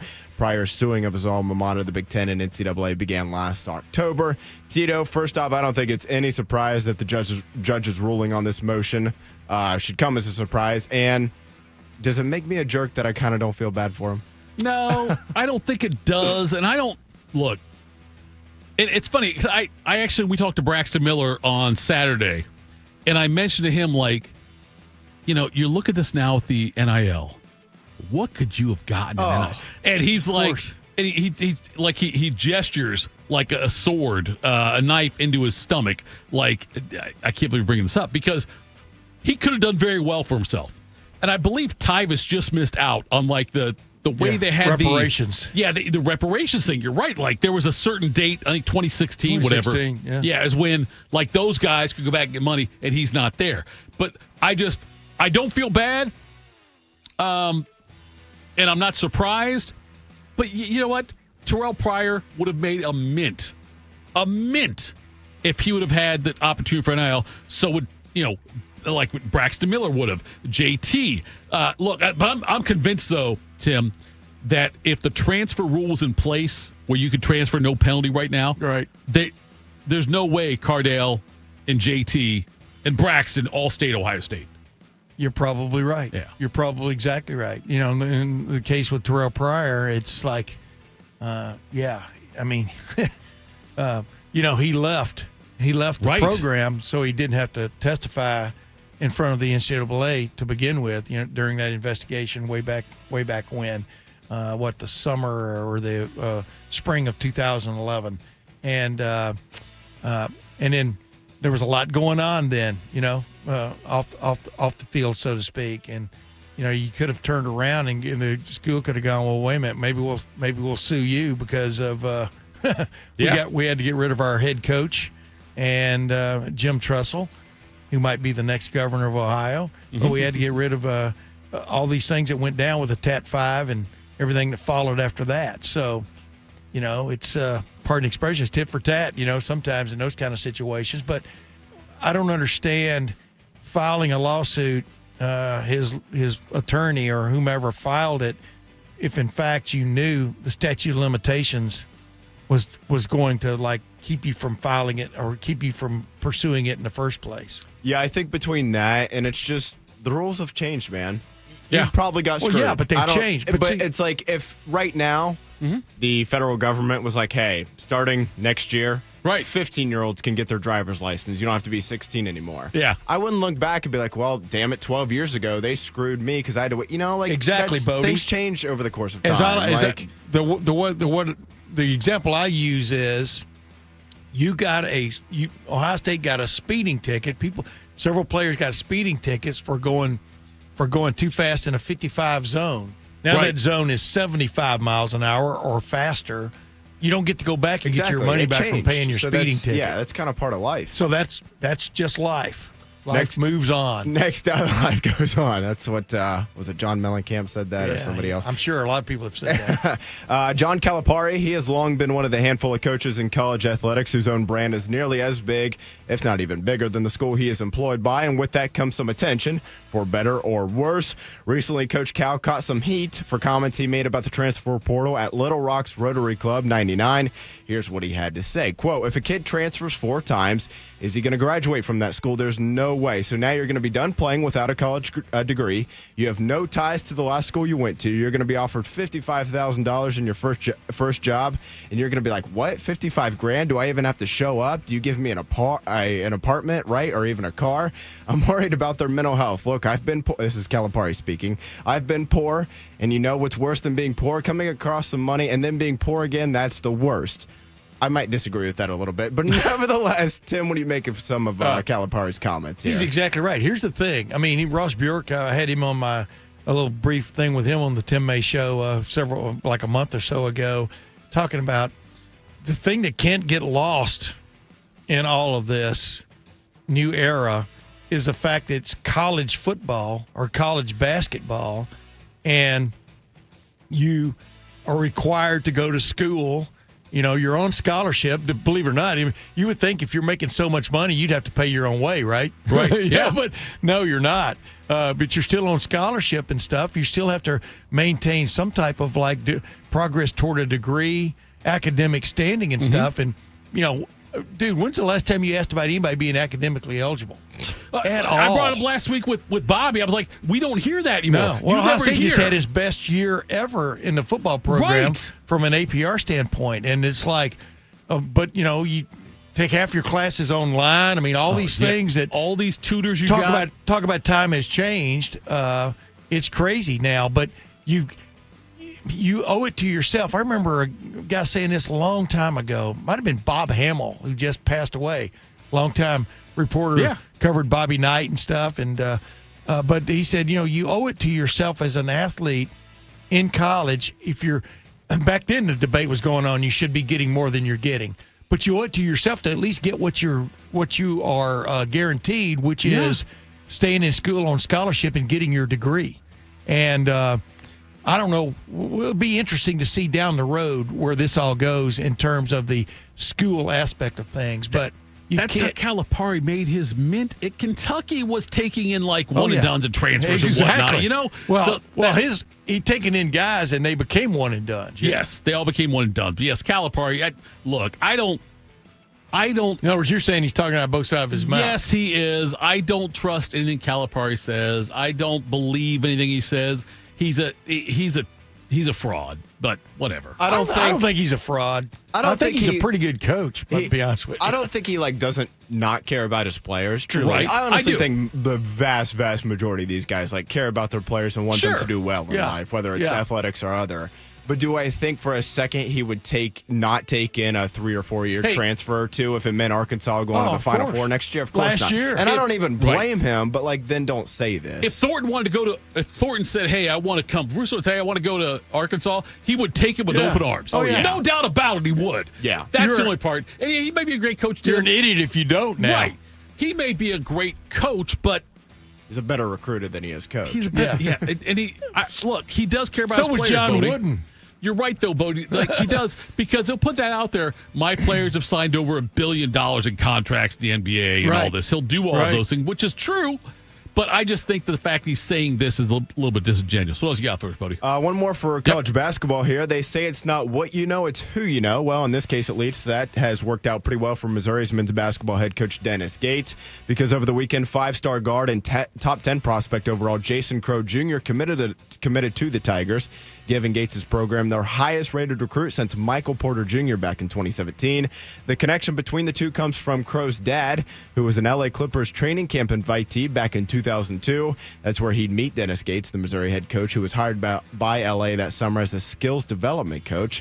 Through 3 seasons at Mizzou, Gates has lost in the second round of the tournament. He missed the tournament and then lost in the first round this past year. So Tito, maybe a player of Crow Jr.'s caliber, can help them get deeper into March. You say that, and it's like Ohio State would take that. Lose the second round, not make it, then lose the first round. Ohio State would be just fine with that, I Once think. in 9 years. Yeah, the kid's only 6'3", only. But he is, by all accounts, the most dynamic scorer in that class. And so, great get for Missouri. And as we get into the NIL world, you're going to see more and more guys. I think you'll see more parity at the college basketball level and college football level, just because some schools like Missouri, look, I know Missouri's got a football program and SEC and all. It's great, but you're not going to say Missouri's a basketball school, are you? I'm going to say that schools though will sometimes, like Missouri, I think, put more emphasis on basketball versus football than other schools as far as percentages go. Like, I got this much money to spend. I don't think Missouri's that school. Okay. They so much want to be Alabama when it comes to football. But they won't be. I know. I'm just saying what they're. But they won't be. What their bent is. Yeah. Well, that's like Calipari was talking about. I mean, I remember him getting interviewed when he was at Kentucky talking about basketball schools and football schools, and whether you want to admit it or not, that does exist. I wanted to ask you this, though, Tito. Like the Big East, all these schools, like Creighton, Villanova, name schools that do not. As if they need to be any better. Right. Yeah, but UConn at least plays major college football. That's true. Yep. I'm talking about the ones that either don't have a football Georgetown, program or Gonzaga. play I know they're not in AAA the Big East, or but Gonzaga. Division III. You can say AAA. I did say AAA. That's okay. You can say it. I'm on with you. You know, with the new revenue sharing thing, they could spend a lot more money on basketball. Yeah. Than Ohio State can. Absolutely, they can. And Missouri can. And that's where I wonder, Tim, if other schools, because look, we can say that's where it's going to be a really interesting. You're right, though, Tim. Like Missouri, I know they want to be Alabama. You and I both know they will never be Alabama in football. They won't be Georgia. I remember when they beat Alabama in the Gator Bowl way back in '66 or '7. They won't be Alabama, though. And so '68. If I'm Missouri, I'm going to say, yeah, we want to be Alabama. But and in the back room, I'm going to say, like, you know what? Let's instead get guys like this 5-star kid. Yeah, but all I'm saying is I don't think Missouri's ever been. In my mind, Missouri's never been a basketball school. They haven't been. No, that's what I'm saying. Yeah. I mean, they're not up there with Duke and North Carolina and but Tim, Kentucky, not even in the conversation. Tim, if I'm Northwestern and I've got X amount of dollars to spend, I know I'm never going to win the Big Ten again. Northwestern's never going to win the Big Ten in our life. They're never going to win the Big Ten again, and neither is Purdue, and neither look. Are you talking about in football or basketball? Yeah. They aren't going to win the Big Ten. So I would sit here and say, yes, football, we're going to put it towards that. We want to. But on the side, I'm going to say, you know what? Let's really try to be good at basketball. Yeah. Let's do that. Yeah. If Ohio State's going to spend millions, whatever the millions is, on basketball and football, we're going to spend millions on basketball, ... then football. Yeah, I don't think there's anything wrong with that. You know, some people will say, well, you're not – if you're getting this huge share of revenue – I'm talking about revenue that the Big Ten shares, mainly from football. Yes. You should be required to put X amount into your football program, and I'm not sure – that you can hold anybody to that,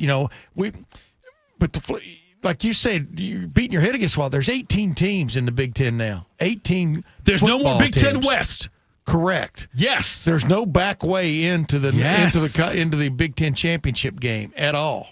And so you're right. I mean, I can you can do whatever you want to with that $20.5 million up to $20.5 million.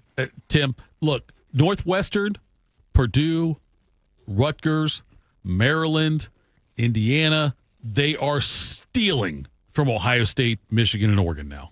Indiana won. Indiana was in the college football playoff last year. But they will never. That was a bad example for you to use. No, I'm going to use it was a fraud last year, Tim. It was a fraud based on the schedule. Yes, it was based on their schedule. They played hard. They played really well. Kurt Cignetti came in and just did in a moment. He rolled over like a dog against Ohio State when they fell behind, Tim.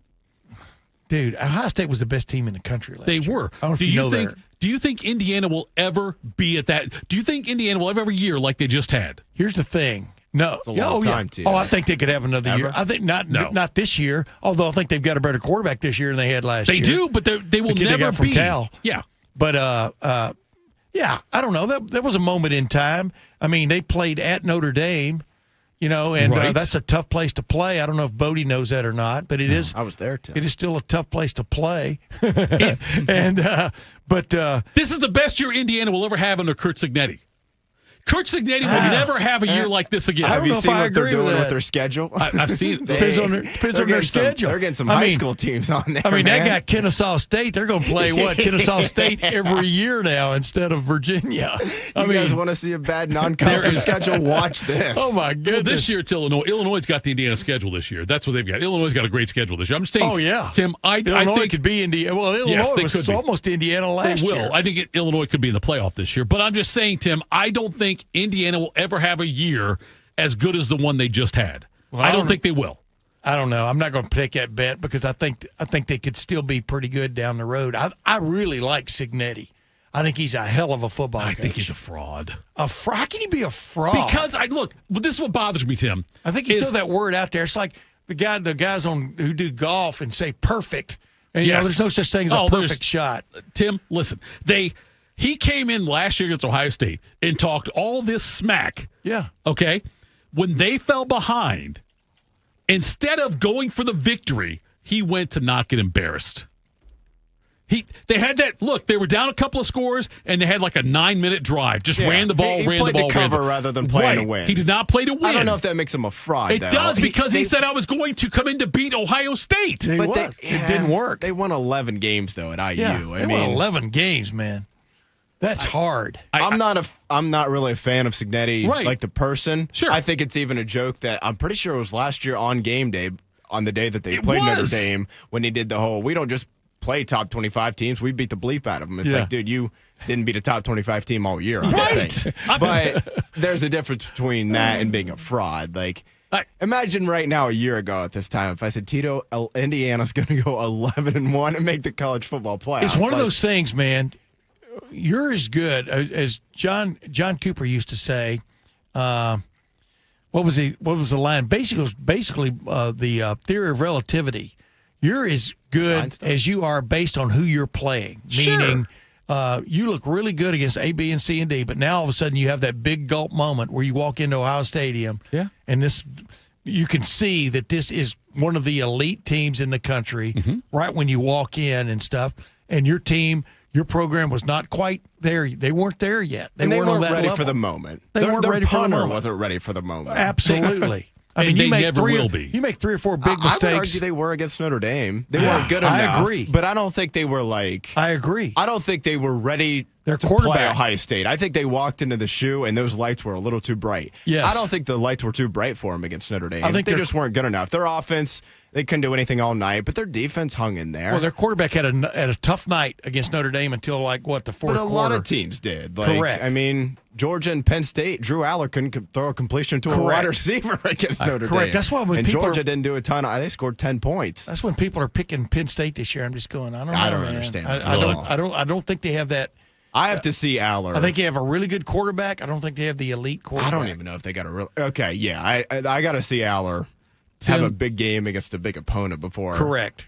There was and Tim knows this, when Corso was coaching Indiana, and they took the lead on Ohio State in the horseshoe. No, wait, I'm saying Corso asked somebody to take a picture of the scoreboard with the lead. With the lead, yeah, because he knew they would never, ever have the lead on Ohio State. That was the last time they scored, I think, that day. Yes, that was the last time they scored. I'm not equating. I'm telling you, Tim. I'm telling you, Kurt Cignetti, I think he's a good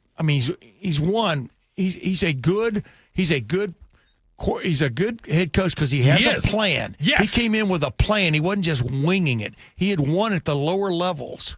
And and he came in with a plan and executed that plan. He brought in how many guys you bring with him? James Madison, yes. Did a great job. Because they played like a team. Yep. Except you can play like a team until all of a sudden now you're facing King Kong or Godzilla. Sure. And your team, isn't it will never be King Kong or Godzilla.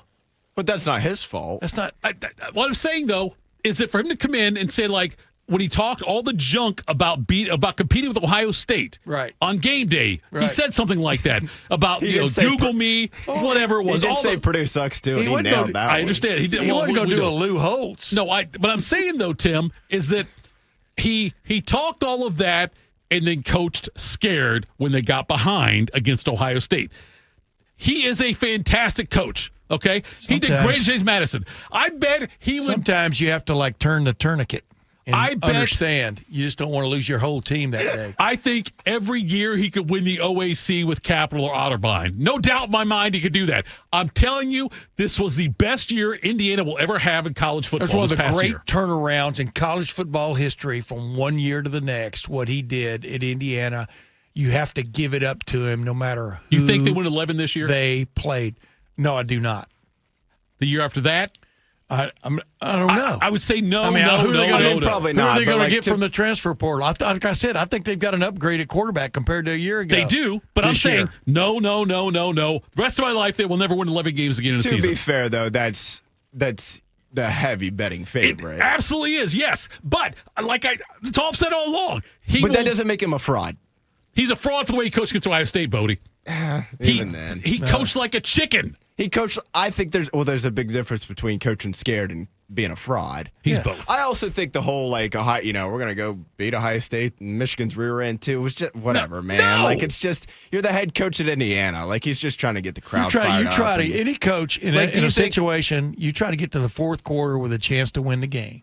All of us would have been shocked if they would beat Notre Dame, right? Oh yeah. Would you have been shocked, Tim? Do you think? No. Okay, no. I would have been. I would have been shocked. Do you think that if they had lost, and I know they won, so whatever. But I don't think Tressel coming in and saying in 300 and some days we're gonna go 310 days. That's just the guy playing to the crowd, and I think it's totally fine. Right. But that's realistic. Right. Indiana winning 11 will never happen. It didn't feel realistic at the time. But here's the thing. Here's the thing. If you really parse Tressel's words, you're going to be proud of our. Or devastated. It's not the exact same thing. He did not say we're going to go to Michigan in 310 days and kick their butt. He did not say that. Right. He should have. He would have been right. Coming next, Tim, I've got a bigger question for you. We'll do that next. Morning Juice.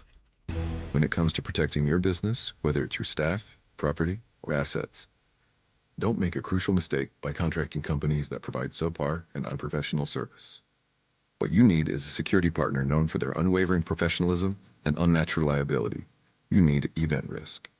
Event Risk is a U.S.-based, better-known company that not only specializes in on-site guarding, but also offers armed security associates and executive protection agents. Event Risk, elite protection for your peace of mind. Hello, my name is Eric Rose, CEO and founder of Event Risk Security Services. We are a U.S.-based, veteran-owned company providing protection services and consulting to Fortune 500 corporations, movie studios, celebrities, and high-net-worth individuals.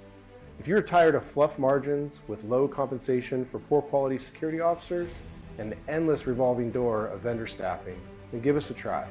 For virtually the same cost, we can then address what keeps you up at night. Visit eventriskinc.com. It's been a real journey since 2014 when I first had my injury. I realized that my home was just not working for me and that it was time to ask for help. Homes for Our Troops is really giving me my life back. The shower allows me to go in and turn around with my chair, pull down storage racks, automated door systems, hours of my morning given back to me. Adaptive sports are a huge part of my life, a huge part of my healing journey as well. Homes for Our Troops helped with making sure that I had a home gym so that I can continue to train. This past year, I was able to host Thanksgiving in my home. And it was the first time I was able to have my whole family in one place and I was able to contribute to the meal. There are a lot more veterans in need and Homes for Our Troops is going to be there to help them too. Homes for Our Troops builds and donates specially adapted custom homes nationwide for severely injured post 9/11 veterans and enables them to rebuild their lives. Join our mission at hfotusa.org. Once there was a man who couldn't stand. A mom who couldn't wait. A scientific community that said it couldn't be done. And then you. And then I. And then we brought neuromuscular disease into screaming color with the Muscular Dystrophy Association. For 75 years, our voices have thundered through the halls of Congress. We've willed the impossible into existence. We've pushed the science, raised the funds, shifted the narrative, and transformed the reality of life with neuromuscular diseases. For 75 years, we've built communities together, established the field of neuromuscular medicine, and made it thrive. Call that a legacy. Call it impact. Call it momentum. Just call it ours. Because it's the generations of community heroes that give MDA the strength we have today. And until neuromuscular disease is a thing of the past, you couldn't stop us if you tried. Join us and celebrate 75 years of breakthroughs at MDA75.org. Bobby's knees hurt from doing battle with some of football's toughest warriors. Tito's knees hurt from begging Bobby to let him host this show. Oh, pick me! Oh, I know, me! This is Morning Juice.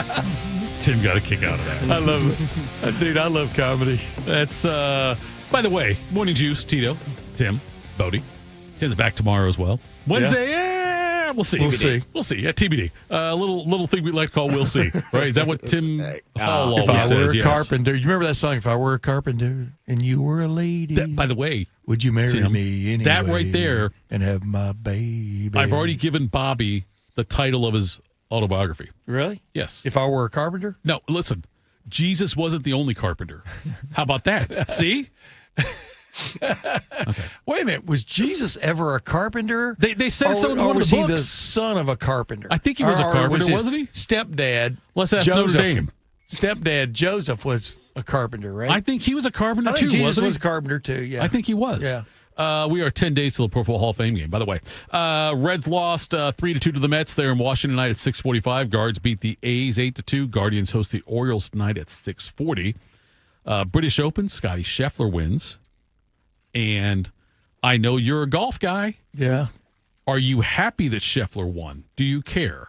Well, I'm sure you care. But say, did you root? Were you rooting for Scotty Scheffler? Here's what has to happen. It's just like the Yankees when I was growing up. Okay. You got to have somebody to either root for or against, but an entity. Okay. He's an entity now. I mean, he is like any tournament he's in. He should be favored because if he has a good weekend, he's probably going to win. Yep. He's now like Tiger was an entity, so you could go into a tournament and thinking I'm going to root for these other guys to beat that guy. But then you could respect the fact that when they won, they beat a tournament that Tiger was in. Yeah. And that's what you have now with Scotty Scheffler. We'll see if it hangs in there. Rory McIlroy at one point was going to be that guy. Yeah. And then fell off, not way off, but fell off enough. In golf, you only got to be off by millimeters, and you have a bad day or a bad weekend. So I like the way Scotty Scheffler goes about his business. I've followed him a couple of times over the last several U.S. Opens. He has not won a U.S. Open yet. That's the one he needs for the Slam. Which is interesting. Yep. He could have won the first one I was a volunteer at in 2022 at Brookline, the country club, and he had a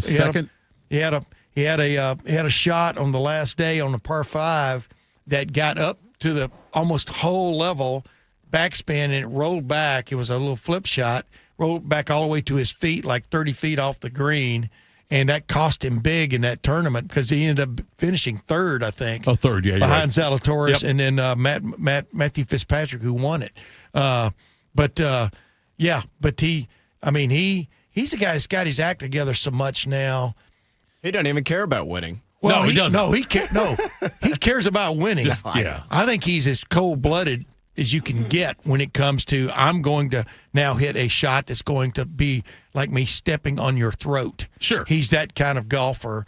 But he's I watched him play around with Grant Horvat. I watch all these golf YouTube videos, and Grant Horvat, the Bryan brothers, good a little bit. But I watch all of DeChambeau's videos and Phil Mickelson's. But he played with Grant Horvat and just gave you a real insight of just what kind of like a regular kind of dude he is, how hard he works at the game. Nothing came natural for him, or came natural in the sense of making him elite. Right. He worked at becoming elite. Like I think it was Jordan Spieth said yesterday, or I think after his round, that Scheffler was just average, or no, it was Bryson DeChambeau said Scheffler was not very good. He was not great at all in college, right? And he has worked himself into being this guy. What amazes me, Tim, is that we've had guys since Tiger, because Tiger comes in and it's like, oh, this is like Tiger Jack. worked too, by the way. But Tiger's like, oh, this is like Jack. Yes. And then we had a bunch of people that Duval, Els. Trying to think of other guys too, but it's like, oh, this guy's going to challenge Tiger. Yeah, and even Rory, without a doubt, Rory. And they would challenge Tiger a little bit, but then they fell off for whatever reason. Yeah, and this seems like Scheffler seems to me like he is built more for the long haul of being this way. Well, and he's got the thing that's intriguing about Scheffler is his unorthodox swing, meaning his footwork, right, is you wouldn't teach. He probably wouldn't teach his own son how to swing like that. You know what I mean? Right. Yeah. I mean, it's crazy, but it is so on point. And here's the thing, getting these, like Brooks Koepka's won five majors, right? He's fallen off the beam, yes, big time.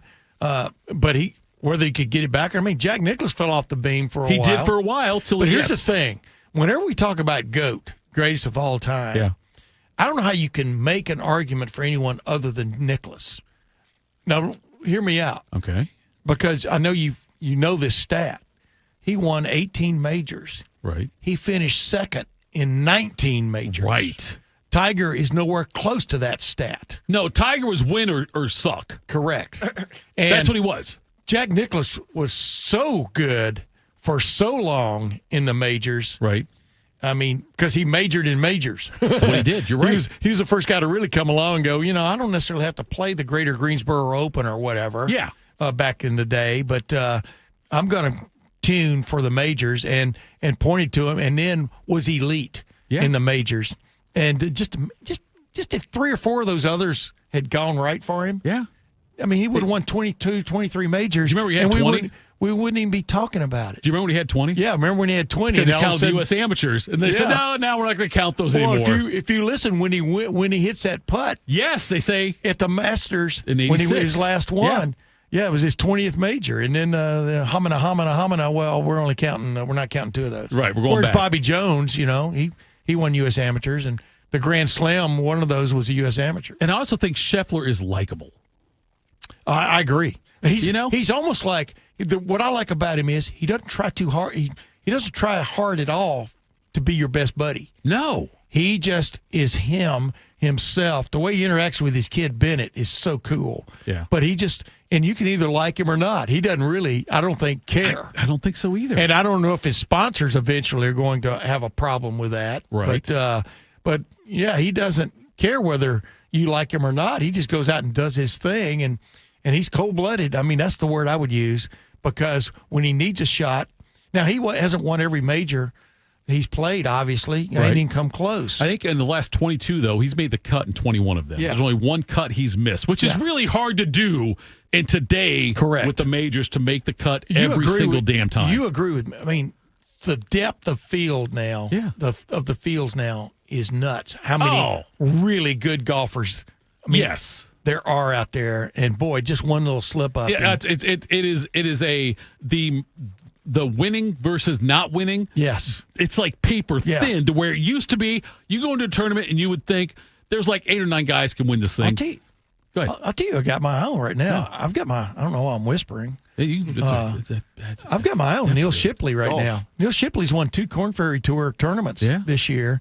The former Ohio State guy that was the low amateur at the Masters and the U.S. Open a year ago, and he's kind of got the body to kind of like carry the strain, so to speak. I mean, Ricky Fowler, you always figured he was going to run out of spin or juice or whatever. Now he's kind of coming back and stuff, but Neil Shipley has the staying power, I think, to step up in the next several years and maybe become something special.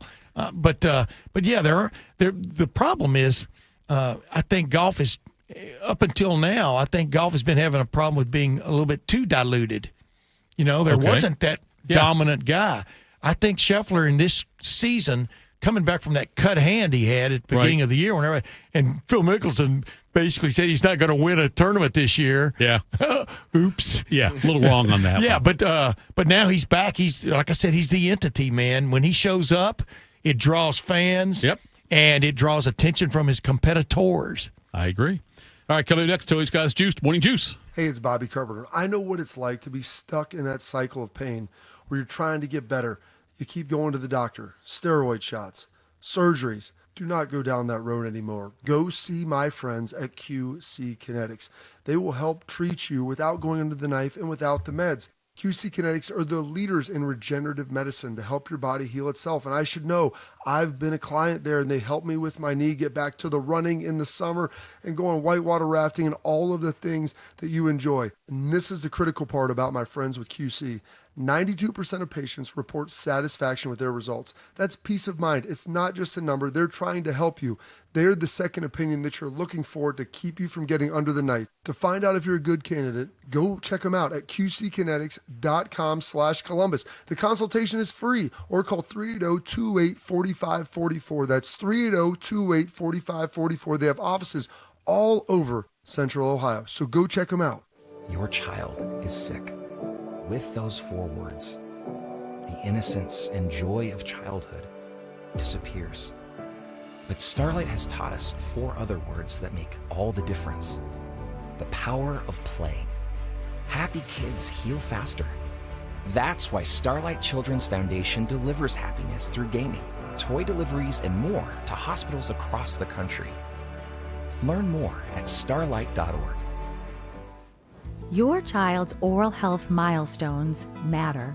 By age 1, see a pediatric dentist to establish good oral health habits. At 7, see an orthodontist to check your child's bite, teeth, and jaws. Around 15, visit an oral and maxillofacial surgeon to have your child's wisdom teeth examined. Remember, milestones met, healthy teeth set. Visit milestonesmet.org. Hi, I'm Kim Holderness. And I'm Penn Holderness. You don't have to have an amazing race to the doctor, but you should make time for routine cancer screenings. I schedule my mammogram and other cancer screenings around my birthday and then treat myself to lunch. I do too, because, of course, everyone likes lunch. The C word can be scary, but routine screenings can detect cancer before symptoms appear. And early detection equals better outcomes. Go to preventcancer.org to find out which cancer screenings you need. At National Geographic Society, we believe in the power of wonder. It drives us to explore, pushes us to see the world differently, moves us to action. And we believe that today, wonder is more essential than ever. Wow. That's why we're supporting a new generation of explorers to ask big questions, make breakthroughs, and bring the future closer. Wonder awaits. Will you join us? Visit natgeo.org/wonder. One man is a national champion, NFL veteran, and local business leader. The other man is Tito. This is Morning Juice. Sponsored by Event Risk. What keeps you up at night? Visit eventriskinc.com. Here's Bobby and Tito. Final segment of the program. Bodie, we haven't talked to you much today, but we're going to talk to you in this next segment. We're going to do this. What's got you juiced? Sponsored by Billiards Plus. Find your next grill and everything you need for the master griller. Billiards Plus on Dublin Center Drive in Dublin. I just love me some Bodie. Tim, what's got you juiced? Or not? What's got me riled up? Is that more the word? Yeah. Is the fact that the guy that was going to pound our fence posts in for me, like 37 new fence posts, hasn't shown up yet. And over the last week and a half, and trying to get a 3-board fence redone on the east side of my property, and got all these boards laying around on my grass, big stack. Right. But they're going to kill the grass, and I don't know when this guy's ever going to show up. If in fact he will show up. And believe me, I'm not post hole digging or even augering. You're not going to auger 37, because the great thing about getting a post pounded is that when the pounding's done, you're not throwing concrete in there. You're not throwing fix a foam or anything else in there to hold it straight. It's either straight or it's not. You still have horses? Yeah, we got 2 horses. You got 2 horses now. All right. And this is just the part of the fence. We got a 3-board fence all the way around our property, and this is just the part of the fence. It's on the east side of my lawn, which is about 2 acres. So you don't have a 2.5 lawn. acres. Okay, I have a lawn. You don't have a lawn. Okay. Yeah, I can practice short wedge shots. No, you don't have a lawn. I've got a lawn. You've got acreage. Expanse. Okay? Yeah, I have an expanse. Don't say you've got a lawn. You've got a manor and you've got acreage. I had to rebuild the number 1 cylinder on my 0-turn mower, my Kawasaki engine. It went bad. That's it. If you say you've got a zero-turn mower, you don't have a lawn. Okay, yeah. You don't have one of those. That's okay. 54-inch mower too. 54-inch, and I wish I had a 60. Yeah, you don't. Exactly. The fact you wish you had a 60 also tells me you don't have a lawn. When this thing finally gives up the ghost, I'm getting myself a 60, baby. You've got horses and you've got acreage. You know what I really want right now? Let's hear it. My wife won't let me have it. What's that? I want that 100-inch LCD or LED TV screen. Yes. With it's an LCD LED. Yeah, sure. I've got a 75. I got a 75, right which is nice, but I would love to have that 100-incher. That's my dream. I think they say it's better to ask for forgiveness than permission. Yes, Tim, you can get away with anything. You know that. I know I could go get, but yes, you could. I still want to be. I've been married for 43 years. Right, I want to keep that going. Feel free to take advice from the guy who's on marriage number 2 so far. I've been married 2.5 times actually. Bodie, what's got Schlegs juice? You're talking to the Carhartt wearing, Realtree camo wearing, kiss stealing, woo, wheeling dealing, truck driving, arrow flying son of a gun. Sounds like a guy who could He's get the some man. yard work done. Yes. How do you not like that guy? Oh, dude, I'm telling you right It's now, impossible. I love Schlegel, even though what he did was fake. That time he took out the fan. Oh, wait a minute. Are you calling him a fraud? No, he's not a fraud. I'm telling you, though, I believe that picture was staged when he took out the guy. Because you cannot tell me. Wait a minute. I was there. He I understand took him that. out. I know. I think it was planned. No way. There's no. That picture, look, we're both in the media. For the benefit of whom? The guy he tackled or himself? Whatever. I don't care who benefited. I'm saying, though, to have a photographer right there who saw it and got the perfect moment, he's oiled up. I don't know flexing. if you know this. I don't know if you know this, but you can shoot almost I know. video with a camera I know. now, and you can then get the perfect moment. I'm just saying. I mean, Schlegel is the guy. He's the real deal. If you got a fire truck, you want him on it because he's running. Oh. He's going to the fire. Look, if like the whole thing happens with like the world ending, crashing, all this stuff, and the robots, I'm going to Schlegel's house. There you go, baby. That's where I'm going. Sorry, Bodie. Go ahead. No, that's all right. What has me super juiced is looking up at the TV a second ago and seeing Drew Aller's interception to Christian Gray. Perfect. There you go. That's just impromptu right there. There you Also, go. what's got me juiced, I cut this up earlier. We didn't have time to get to it in the Today in History, but on this date, back in 2014, the Guardians of the Galaxy movie premieres. So have a little listen to a clip of it. I've had a lot of folks try to kill me over the years. I ain't about to be brought down by a tree and a talking raccoon. Old? What's a raccoon? What's a raccoon? It's what you are, stupid. Ain't no thing like me except me. I am Groot. Well, that's just as fascinating as the first 89 times you told me that. What is wrong with Giving Tree here? Well, he don't know talking good like me and you. So his vocabularistics is limited to I and am and Groot. Exclusively in that order. Well, I tell you what, that's gonna wear real thin real fast if I... Hey, put that away. Hey, listen to me, you big blue bastard. Take those headphones off, that's mine. Those belong in Impound, that tape, and that player is mine! Hooked on a feeling, Blue Swede, 1973, that song belongs to me!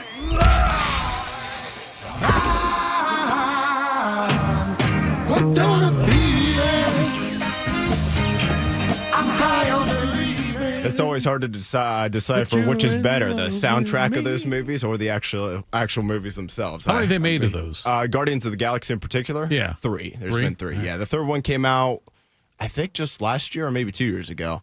But nevertheless, also, speaking of superhero movies and James Gunn in particular, went and saw the new Superman movie. No, I loved it. I don't. Have you seen it? I have. Is there really a dog in that one? Is there a super dog? Yes, there is. Okay.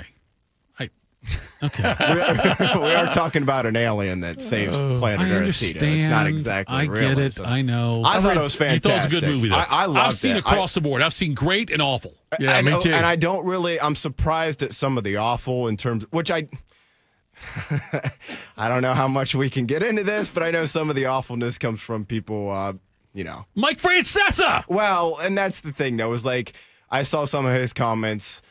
I don't know. I think some of those may or may not be politically driven. Sure. I'm not going to get into That's that okay. because No, if that's fine. you can't just enjoy a movie without Did you ever see getting sucked into that stuff, I what think you're movie just a where- miserable person. But What movie was a Superman got in the fight all over Manhattan with who With was that? Batman? With Batman. With that wasn't against Batman.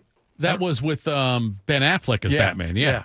I haven't seen a lot of those. I heard those were never great, but nevertheless, I love the new one. If you are normal and don't You like liked just it. hating things, okay. and you like movies and don't like complaining about every aspect of your life, you probably like it too. So By the way, I was definitely listening to check it that out. quote, and he goes, "There's nobody else like me but me." You know, I'm just paraphrasing. Mm-hmm. I say it all the time. Real quick, right off the top of your head, what Ohio State football player would best of any era would best fit that bill? You, Tito. Schlegel.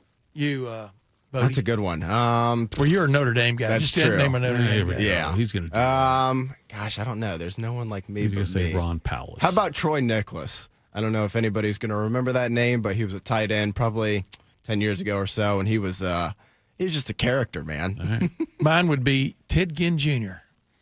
Okay. Ted Ginn Jr. was so special, and I remember writing a story about how little he was utilized by Ohio State from scrimmage. I mean, it was like only like 4 point, some weird stat, like 4.57 times per game he would touch the ball. I'm talking about from Every scrimmage. time. Every I thought he time. was the most underutilized freak ever at Ohio State. I mean, wow. I mean, he had his punt returns and things like that, but I just thought he was different. He was. What do you got, Bo? Anything else? That's all I got for you.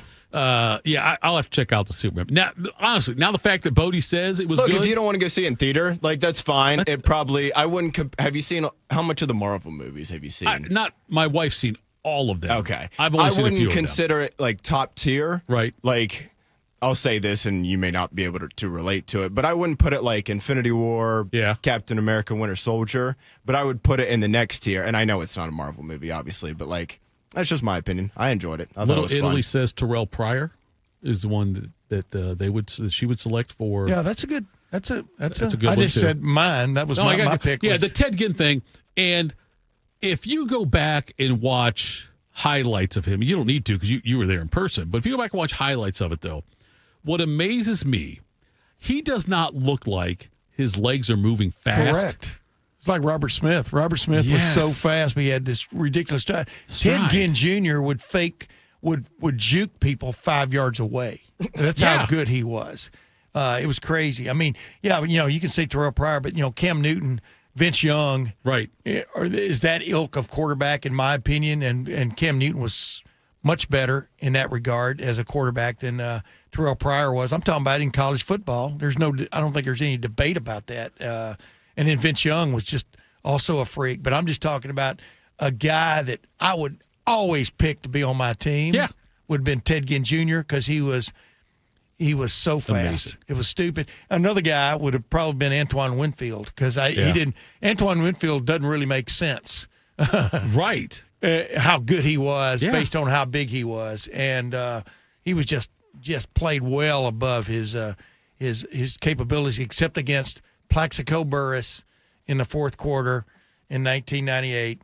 That was the one, against Michigan State, the game that made Nick Saban. Bodie, I assumed that Little Italy in our chat, I said she. Should I assume, do you think Little Italy in our chat, if I said male or female, what would you say? I don't know.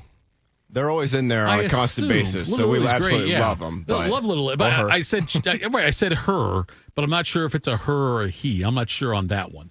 Well, some of that you could tell, but I love the chatters.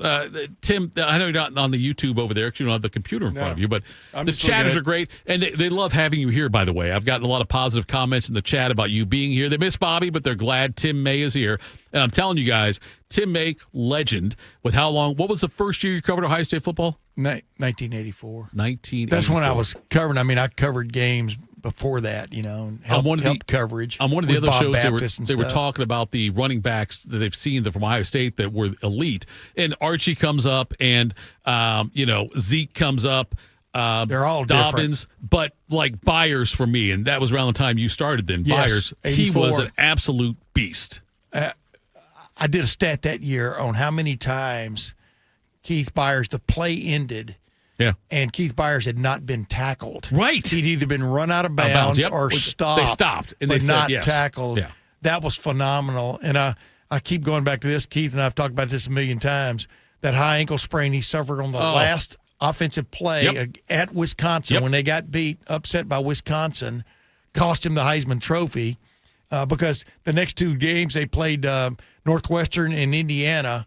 I don't, one or the Fraudulent. other. But Northwestern and Indiana, he'd had 200 yards by halftime. And then, of course, they played Michigan, and he came back and played against Michigan really well, considering he had this big, huge tape job. But Doug Flutie, of course, wins the Heisman, which Keith still claims was his Heisman. It was his Heisman. And Doug Flutie's just keeping it for him. But and then, of course, he breaks his foot, breaks a bone in his foot in preseason camp in '85 when he's the odds-on. Speaking of Big Ten Media Days. I mean, everybody was talking about Keith Byers in 1985 at the Big Ten Media Days. I did a bunch of stories on him then, too. I mean, just was a man among boys. And, wow, sometimes you just star-crossed. Tim, come back tomorrow. I will, man. All right, Morning Juice tomorrow. It'll be Tito. It'll be Tim. It'll be Bodie. Thanks for tuning in, folks. Talk to you tomorrow.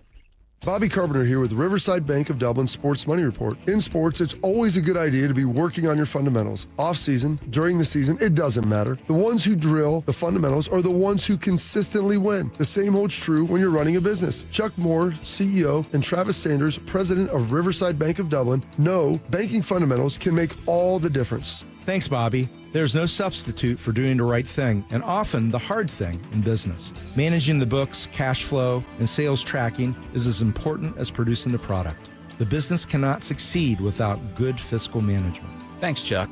Riverside Bank of Dublin knows that most business owners are busy people, and that's why we can assist in cash management. Let one of our commercial bankers help you do the right thing, too.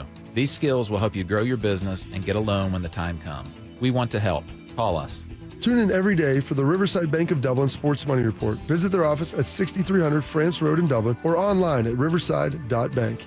Member FDIC, Equal Housing Lender. Hey, it's Bobby Carpenter. I know what it's like to be stuck in that cycle of pain where you're trying to get better. You keep going to the doctor, steroid shots, surgeries. Do not go down that road anymore. Go see my friends at QC Kinetics.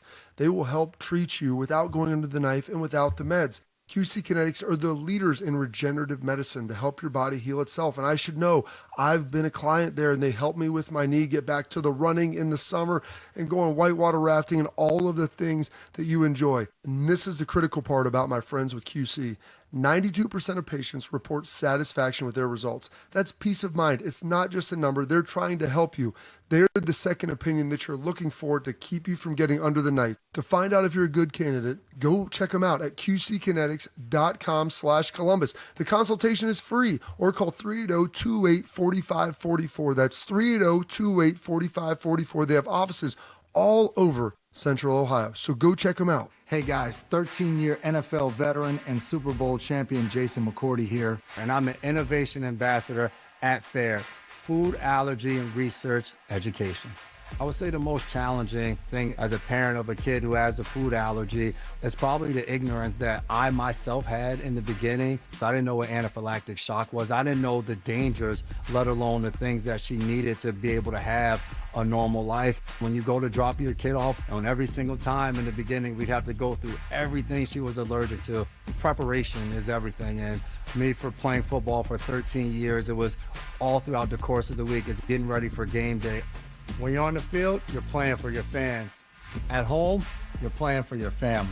My playbook, read labels, keep it allergy friendly, and have an epinephrine nasal spray as a backup plan. Because when my family's safe from food allergens, that's the real victory. Visit